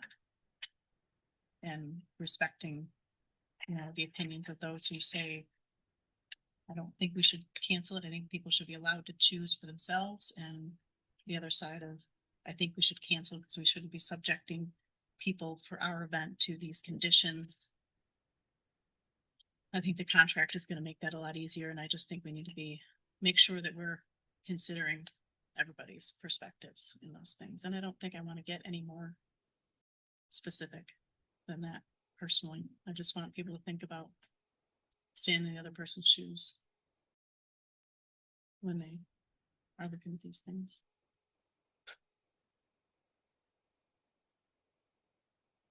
Ben, anything to add? I guess the thing I would say on this topic, and I hear you, and I don't want to get into an argument either. I don't think it's necessary. I don't think it would solve anything.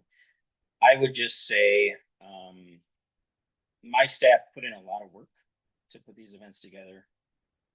And I don't think anyone, including the farmers that we were co-hosting with, was more excited for these events than them. They put in a lot of work to do this. They were very excited about the turnout that was going to be there, the topics that were going to be discussed, and conversely, nobody was more bummed about it when, you know, the air quality warnings came out. I mean, this was not just a little bit of smoke in the air. This was severe, right? Some of the worst air quality that there's ever been since I've been alive. And all of our partners were canceling events. Federal government was canceling events, canceling site visits. State government was canceling events, canceling site visits. It seemed like the only reasonable thing to do was for us to follow the guidance and do the right thing for staff, for members of the public, whatever. Nobody was more bummed about that than the staff. They were really, really excited to do this, and they tried their hardest to get the co-host to be amenable to just changing dates. Whether that means, hey, we'll reimburse you for whatever got prepared, food, whatever it was. We'll do everything we can to support changing that dates and everything. So they were really bummed about that. And then on top of that, they had to feel even more bummed about the response from the co-host, how they were kind of treated about the decision to pull out. And then on top of that, some of the comments that were then made that kind of circulated back in terms of, you know, their toughness or their guile or whatever it was. I just think, you know, these people are incredibly dedicated, and questioning that and questioning their toughness and their willingness to do this work and everything, it just doesn't really feel great for them. So it was a tough situation all around. I do think it's important to hear everybody's perspective on that, but it's my job as the executive director, and I think it's the job of the board too to help staff out with that and to make them feel supported, and they did not feel supported in that moment. So that's my 2 cents on it. Yeah, I'm gonna put my 2 cents now, since you went that far. So, I'm gonna say on that day, Becky called me. And I'm gonna say she did everything she could do to make the right decision, and she did a great job. I'm gonna put that out there. And she asked me if I could come help Sarah bring stuff over to Matt's. I show up here, I'm totally blindsided. I didn't know no one was not going. I mean, she's in it.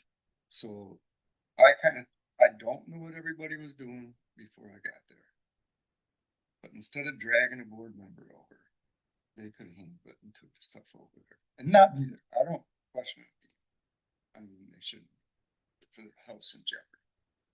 But you dragged the board member out there. Now, it was the perfect storm. Smoke, Ben not here, everything going on. I think a live and learn situation and some contract you guys have with your farmers. Because farmers are, you know, a different type of person. They're gonna go out there and work no matter what.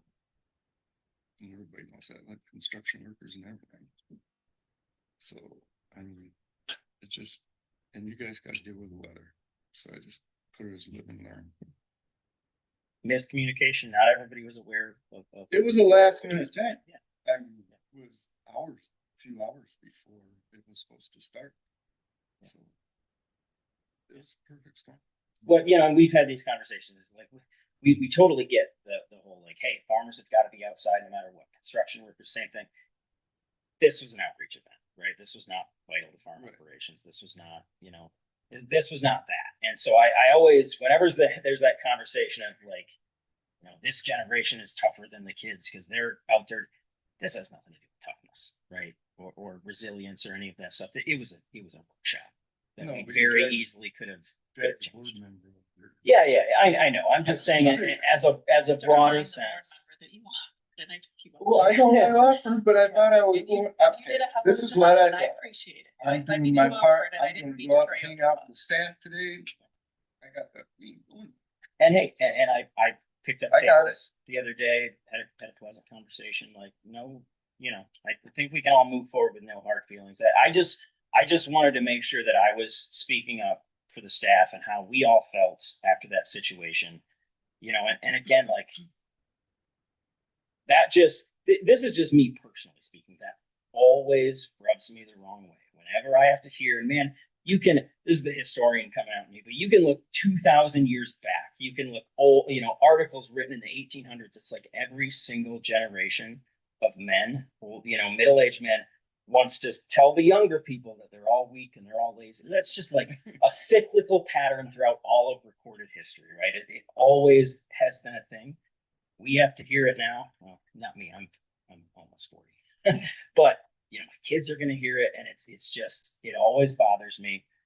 And it's always gonna bother me. And it's hearing that after you're already bummed, you really wanted to do this event, you wanted to be there, you were so excited about this, and it gets canceled, and then on top of that, you have to hear those kind of comments. It's just not a great feeling for anybody. So I had multiple staff members basically tell me, "Yep, this was it. This was like the worst day or week, of my entire time in the district." And I hate hearing that. This is the worst thing that's ever happened to me in my whole over 16 years that's ever happened.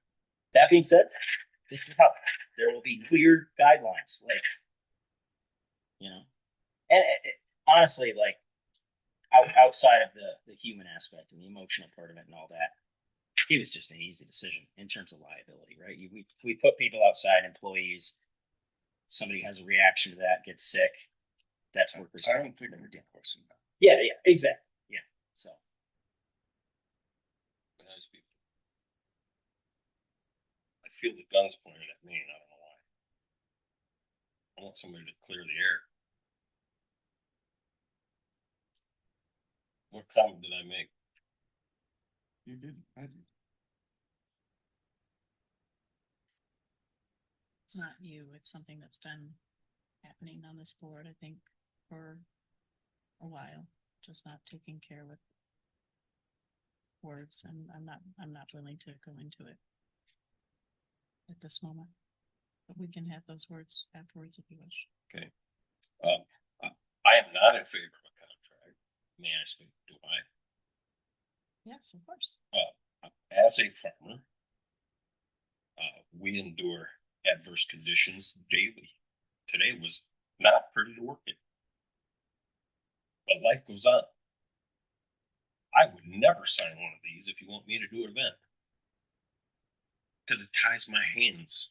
We're independent people, and as long as there's farming available, I will remain independent. Does that make sense? Please don't try to put a farmer in a corner, because he will get out. It's like putting a pig in a pen.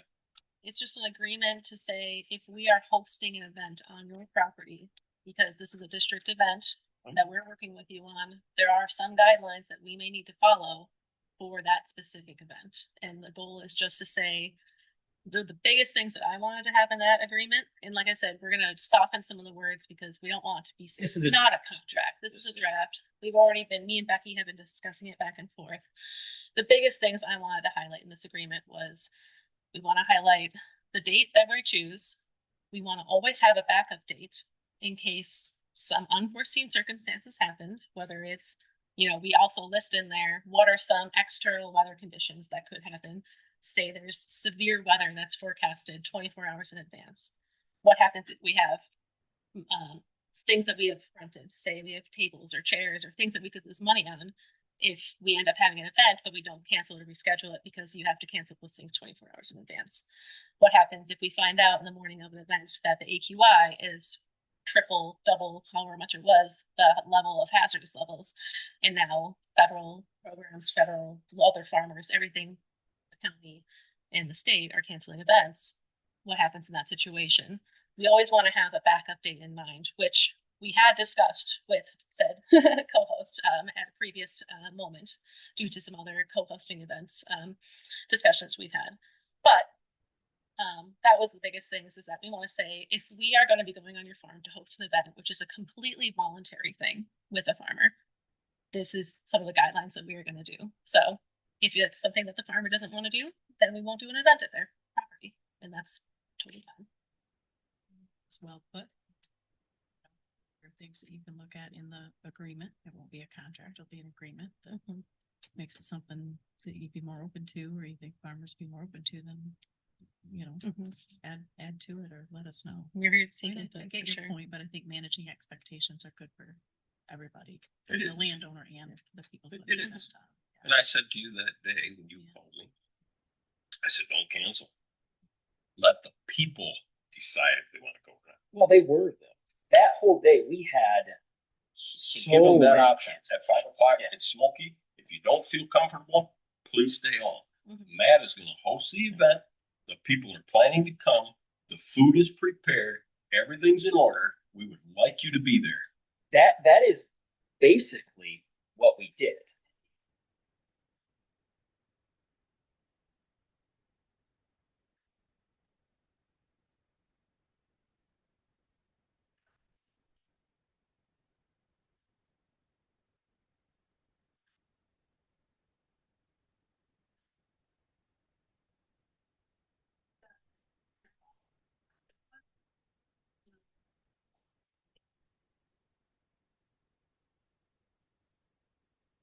Schedule the event, letting you know that they would no longer participate or that they would participate, but their family member wasn't coming because of the AQI. And in that email too, to point to your other discussion topic, I said, like, I recognize that there are a lot of farm workers working right now out of necessity. I've been there, I've done that, I've worked in Montana, I remember my first farming season here in Michigan, we had wildfire smoke and we were working out in that, because I know that that's just what you have to do, right? But at the end of the day, there's a harvest for people, you know, like that sacrifice, that work feeds someone. Here, it just didn't feel as appropriate because if the farmer was okay rescheduling for rain, but not for this, it gets a little more complicated. And given that MDARD was the one funding, this was like an education grant, and the education component on our end disappeared once we were no longer able to be there. So I think that agreement plan is especially important when grants that have specific requirements are funding the event. Mm-hmm. I think those are points well taken, and the one thing that I'll add to that is those folks that were saying I can't come or I won't come due to the conditions are people that, because we didn't reschedule, no longer have the access to that information or the opportunity to learn. Now, granted, if we reschedule it, there may be some other people who sign up and can't make it on the makeup date. I know there's no perfect situation. The other piece is that, again, we're a governmental entity putting on an educational workshop. It's not necessary to be out in those kinds of conditions for anybody, you know. You're right, it's not necessary, but did the staff get an option? That's my question. They did, but my concern continues to be, you know, should the district, the district should have canceled it. The air quality conditions were bad and we should not have held it for anybody. We should have rescheduled it. That was the right decision. And I was unwilling to make it because I don't disagree that everyone should make their own choice. But that's me and that's you. I think for the conservation district, it's a different choice. I feel like the district should have had, you know, and it'll be good to get that more established. I don't, yeah. So, but yeah. I was not planning to go. And other arrangements. But when I heard the whole thing got canceled and Matt was continuing on and Doug was gonna go, I said, my wife, we're gonna cancel. We're going to support Matt. And we're gonna go support the conservation district tonight. Somebody needs to be there. To me, it was a black eye to the conservation district. No offense to anybody. It was a black eye to the conservation district. There was farmers came, there was potential farmers came, there was 17, 18 people came there, and there wasn't nobody. Originally had about 45, so we could have had significantly more people in outreach if we could have rescheduled for just a week later. And there are liability concerns that really we should not be putting on the employees because that's our duty to protect the district from liability. It's a weird gray area when it comes to public too, because although it's on Matt's farm and it's a voluntary thing, it's still like if a member of the public had gotten sick, there's a whole weirdness since it's a hosted event for us. So yeah, liability wise, it was a nightmare. Had we been part of that. Liability would have been if we staffed it. Yeah. There's somebody from the public. Well, it's a gray area, yeah. It's attendees too. Yeah. Because generally, when you host a public, it's like you host an event, even if it's in a public space, you oftentimes have to, like, we've dealt with this with, you know, SISMA invasive species events. They ask to have a copy of your like general liability insurance when you do this. It's. You meant I had another. And just to add context, the staff went back and forth on this pretty much all day. Like, we all had very mixed feelings. At some point in the morning, we were all like, we'll still do this. We're gonna, at the very minimum, supply masks. That way, if the public has concerns and they have that option. But at the same time, like one of the concerns that I had as a staff member was, okay, my name is attached to all these email communications. If I send an email to these people emailing me if this event is still on because of the dangerous EQI, could I then be misconstrued that I'm encouraging members of the public to not follow the Michigan Department of Health's Human Services and Eagle's instructions to cancel all and any events, and especially if you're in a sensitive group? Who are those sensitive groups? People above like the age of 50, people with heart conditions. That's a lot of farmers too, and it's like wildfires, I think, are still relatively new to our Michigan population. So it's a topic that perhaps the public is not fully aware on how to deal with. I mean, including us as a staff. I think the following days afterwards, we all had discussions where we said, okay, wildfires are not going anywhere. How are we as a district going to plan moving forward for these changes that we need to prepare for? So that was the other component that we had to take into consideration is, does the public actually understand what is at risk here and what risk they might be signing up for? And are we as a conservation district kind of responsible for setting a good example, like any other government agency or government adjacent agency?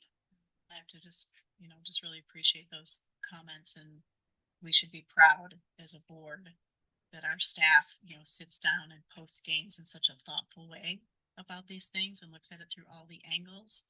And then we should also recognize that we as their leadership need to never put them in the position again where they have to go back and forth and, what is my job? Should I go? Should I not? And I think establishing some of these things will provide them with some certainty and some support that they as much deserve. But yeah, I'm really, really impressed and proud of how you guys post-gamed all that and handled it. It's really impressive. I was going to echo that same thing. I was not there that week, obviously, and so while I wasn't surprised, while I wasn't surprised at how the staff handled it because I know them, I worked with them. I was very impressed by all of them, how they stepped up.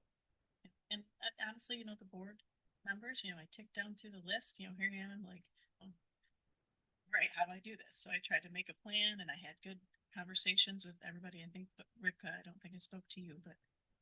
Or was it Kelly? I don't know. I think I talked to We one of you connected two. later. Yeah, kind of after. But I just appreciated, the straightforward honesty and let me struggle through. But at any rate, I mean, that's what it was. I think it's going to lead us to a better place in terms of, planning and managing expectations with folks who want to voluntarily host our events, and I think it'll be a good thing. So, our apologies for putting you guys in a spot. But yeah, we want you're always supported by. And on a positive note, I have some photos up from.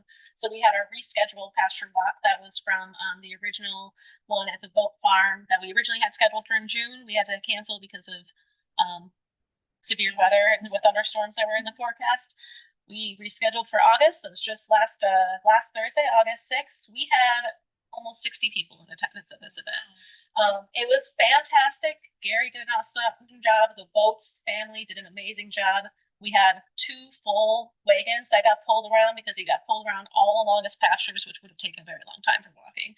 But there were a ton of questions, a lot of new and beginning farmers who were in attendance asking some great questions. Some people who were really just interested in the aspect that he's got bird habitat on his property and then he, takes care of that and then he adds habitat to his property for that.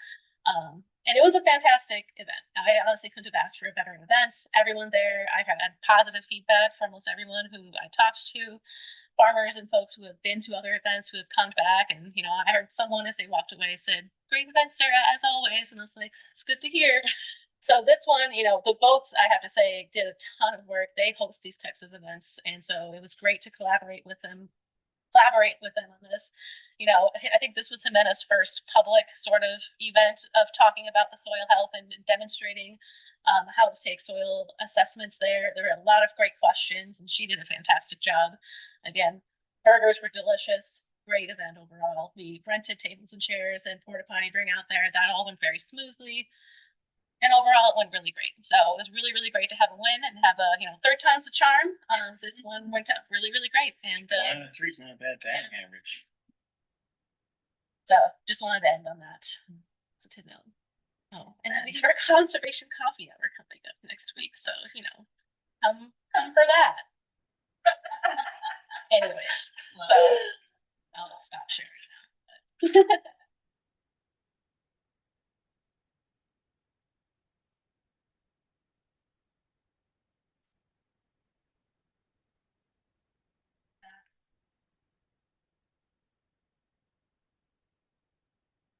I think that's my fault.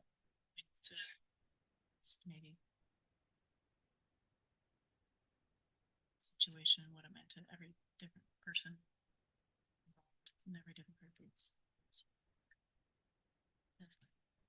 Just a question, comment about this agreement, which I think should absolutely happen for every single, right? Because if you're gonna host an event at an event center, they make you sign a contract. Yeah. Right.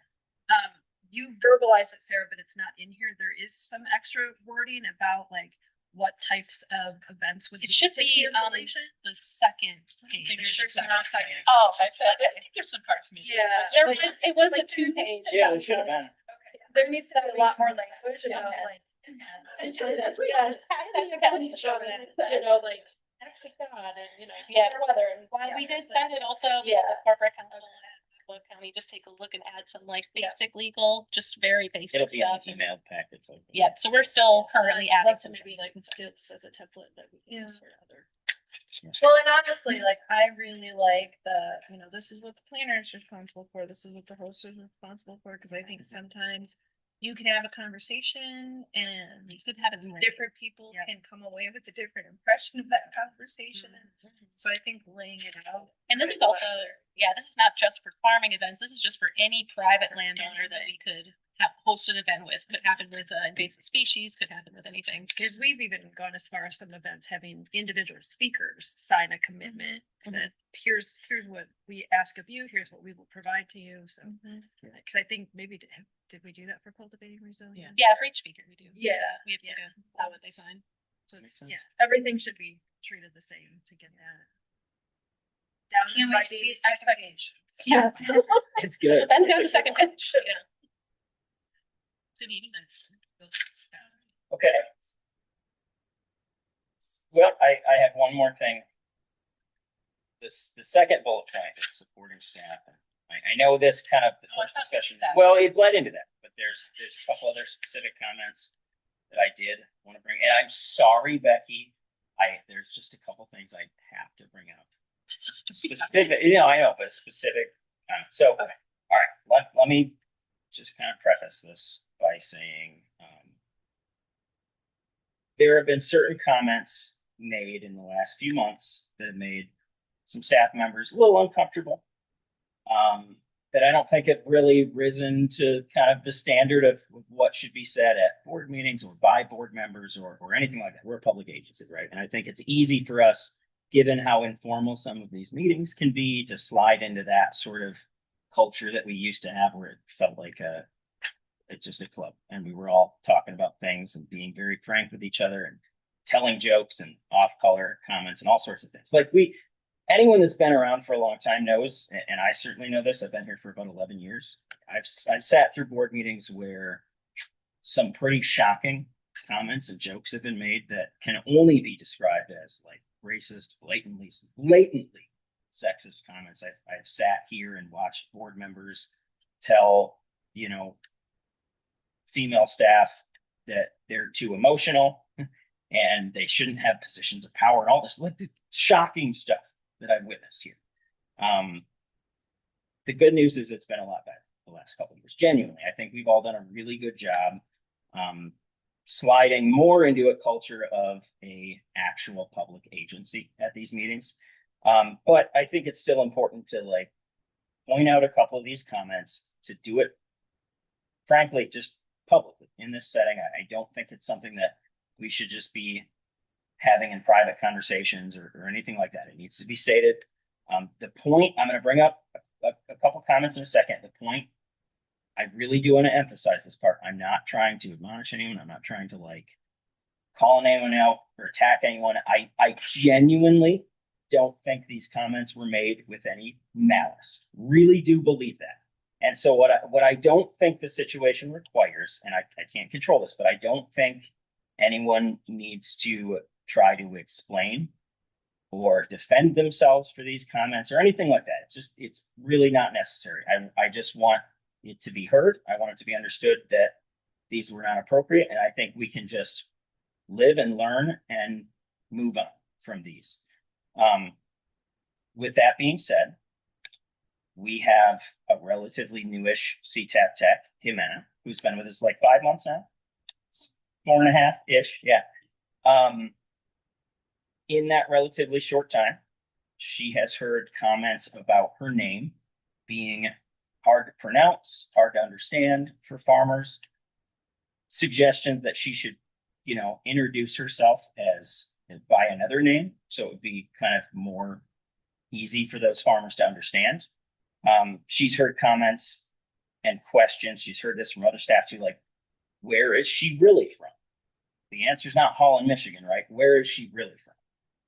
Again, I do not think there was a malice in those comments. I really don't. I know you guys, and I've known you guys for a long time. I don't think there was any malice there. I just wanted to say it publicly. Those comments are obviously, I think, inappropriate, and do not, especially for a new staff member. And you look around the room, the only, frankly, non-white person here doesn't make you feel very welcomed and doesn't give you that sense of belonging, especially that somebody new in the position should feel here. So going forward, I would love it if we were all just more careful about those types of comments. And again, I want to go back and emphasize, like, things genuinely used to be really bad at board meetings, and it's so much less so now.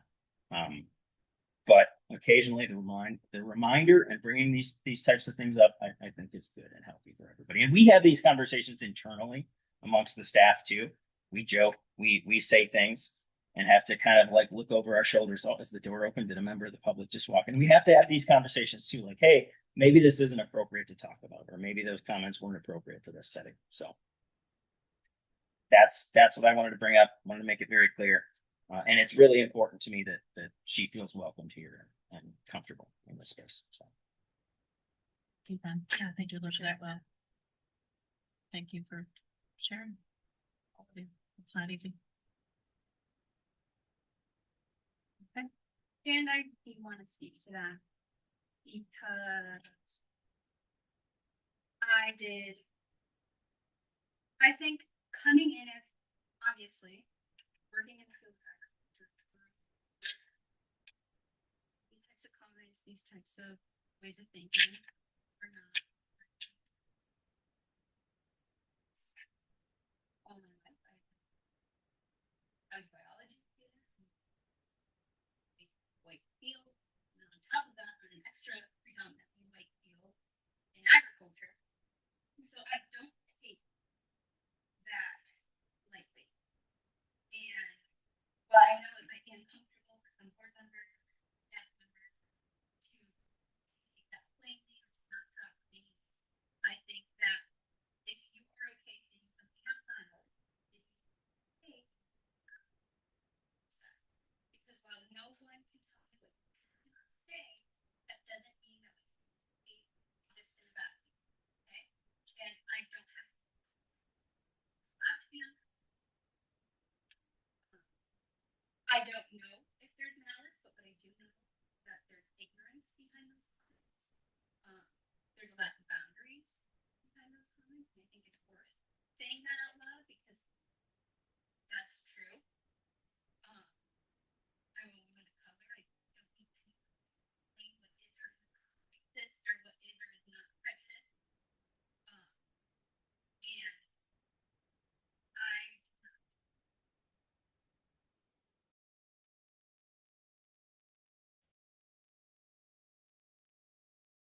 being at the first annual meeting,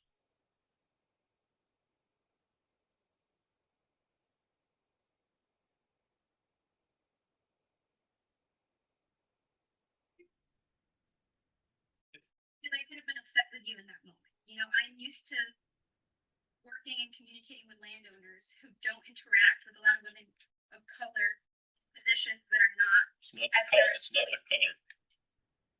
You don't have to explain that to me. You know that my name is different because of my heritage. Correct. You know that, correct? So, just in the same way that I can't tell you that I don't like your name because of XYZ reasons, that's an inappropriate comment. Can I speak? You can speak once I'm finished. And then Doug, I don't know.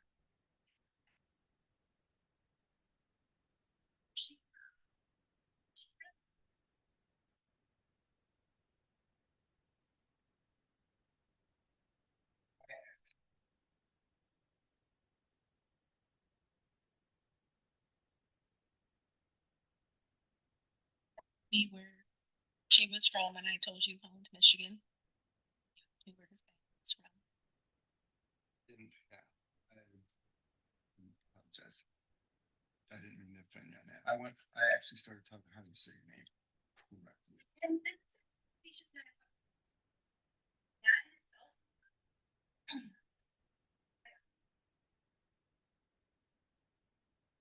I've had the same mindset. I've had this conversation.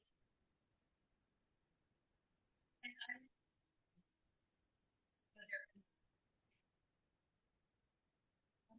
I'm here. And I don't. I could just like not address it, but that just would not adhere to my values. I take my values really, really. And I think like if I'm gonna like if I said anything like that, definitely that would be unacceptable, right?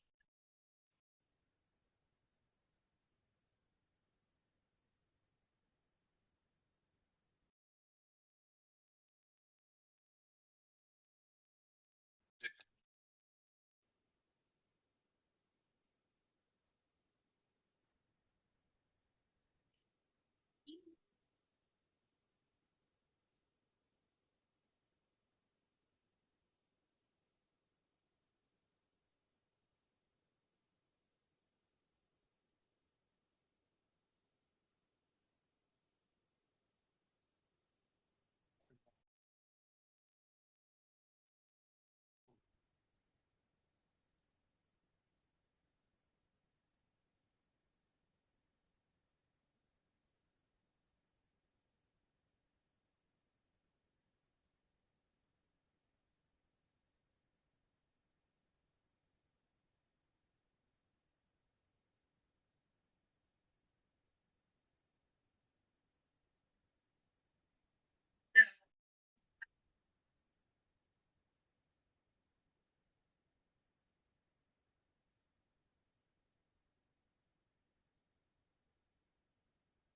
I speak.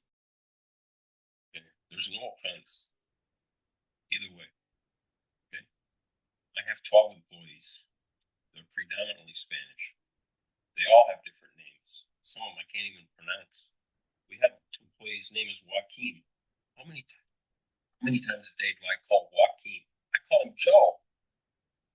We all know him as Joe. It's simple. you might. My Dutch heritage, when they come from the Netherlands, they have funny names. We translate them to English names because it's just common. So when I made that comment, that's not a reflection against you or your heritage at all. When you come to a farmer and spell out a big long name, let's just say, just for conversation, it's Chinese. They do not understand. You don't speak because I've been states. I have worked with conventional farmers, small scale farmers, urban farmers. They've been my coworkers. Okay, they've been, and like this is not my first time working with farmers. I've been working with farmers, and that like you might feel that way, but that's certainly not how every single farmer that I've ever interacted with has felt. That's true. But I do a lot. Basics. We're basic people. Pat, you are.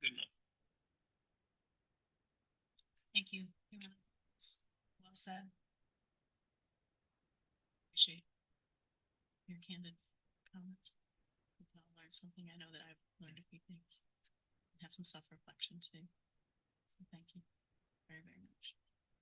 Yeah, the last thing I would say is, I mean, I know this is, having these conversations is awkward. Tim, even you said it, let's clear the air. We're all adults here, right? Right on the table. And Beat so, around the bush, I don't. Yeah. Sorry, and I know that offends people. no, I don't, I think these conversations are good to have. And I think, I know me personally, if somebody tells me I was offended by this thing you said, that's on me to say, okay, you were offended. I can change the way I'm speaking to you or whatever. It's not on me to say, well, you take offense to that. So it's just good that we had the conversation. We cleared the air. And again, I personally don't think there was any malice there, but also, yeah, she said it best. It's not on me to decide that, or who gets to be offended, or who gets to be comfortable with these conversations. It's a learning experience. I think we all, learned something, and we're all going to be working together the next couple of years. And I think we all need to get comfortable with each other and comfortable knowing what comments are appropriate and are not, and how to speak to each other with respect and dignity, the way that we, I hopefully, speak to you guys. So Thank you. Difficult to land this particular plane, but shall I land this particular plane? Sorry, but thank you all. So do we want to move into grants, or can we just consider the fact that, is there anything that you need to call out on any of these?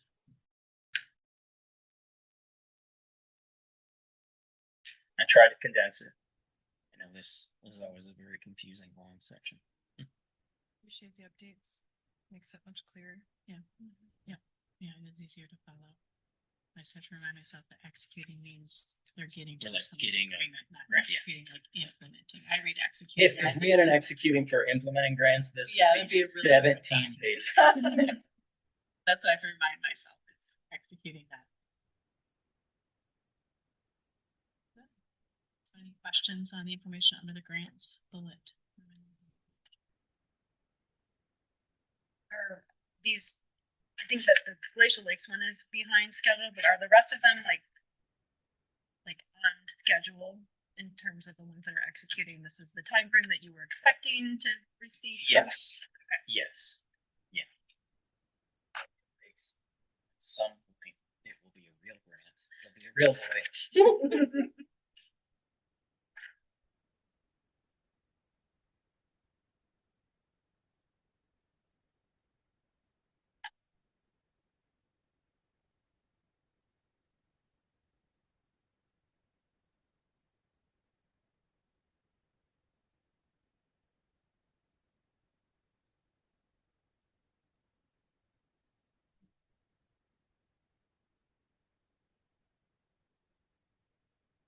So had to make the unfortunate decision to cancel. So you're planning on going and you couldn't make it that day. You have another chance. But the unfortunate thing is we rescheduled the day of the district's native plant sale. So Yeah. What time does it actually start? What time is the event? we're gonna 10 to 2 on September 26th. Mhm. And if Lexi hasn't already been in touch with you, she will be, Mhm. because Elegant's native plant sale is also the same day. So we're wondering between the two of you if we can get the districts represented. September 26th. I'm still planning on being in the Macatawa Waterfest because I don't necessarily need to be at a plant. I'm not a plant subcommittee, but just as far as Good. If you need extra, I'm just trying to check my schedule, because if you need extra board support to help cover to be in both places, I don't have anything You might be able to do that. going on that day. we can tell people at the plant sale, now go to the Macatawa Waterfest. Yeah, and vice versa. It was convenient because the park was already booked on that day for another event, which they were actually not using the park, so. Rescheduling, a lot of shuffling going on. That was not a fun decision to make, but we had, most of our partners were pulling out because of the air quality and they were not being allowed to go 2 events, county parks, we had state employees. So, yeah, not the decision we wanted to make, because yeah, again, no, our staff invested a lot of time in preparing for that and did not want to make that decision. When I was offsite, I wasn't even with my team when we made that decision. It was not fun. But yeah, September, and we'll see. Maybe that's a better time. We get out of summer, people are back in school, back into a routine of, back home. We get a lot of visitors when we hold it in July. So yeah, so give it a try. So, and we're still working on updating marketing and such. So there'll be information coming.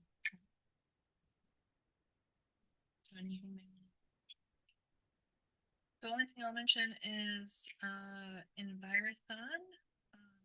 We're starting to put together teams for Envirothon, so if anybody's connected to an FFA group, a homeschool group, a school group, you just need 3 to 5 teenagers that are willing to study conservation sciences. And So- an advisor. Yeah, and an advisor, that's key point. 1 adult and 3 to 5 kids. So as far as high school activities go, it's a pretty low required person count to get a team together. But yeah, so if anybody has connections with groups and can think of teams that might be interested, send them. We'll really probably kill me. I'm interested. Okay, so that that Kyle? Kyle, yes. Yeah.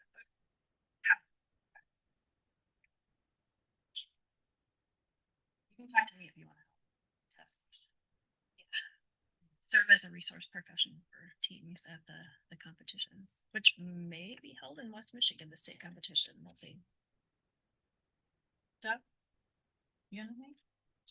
Thanks.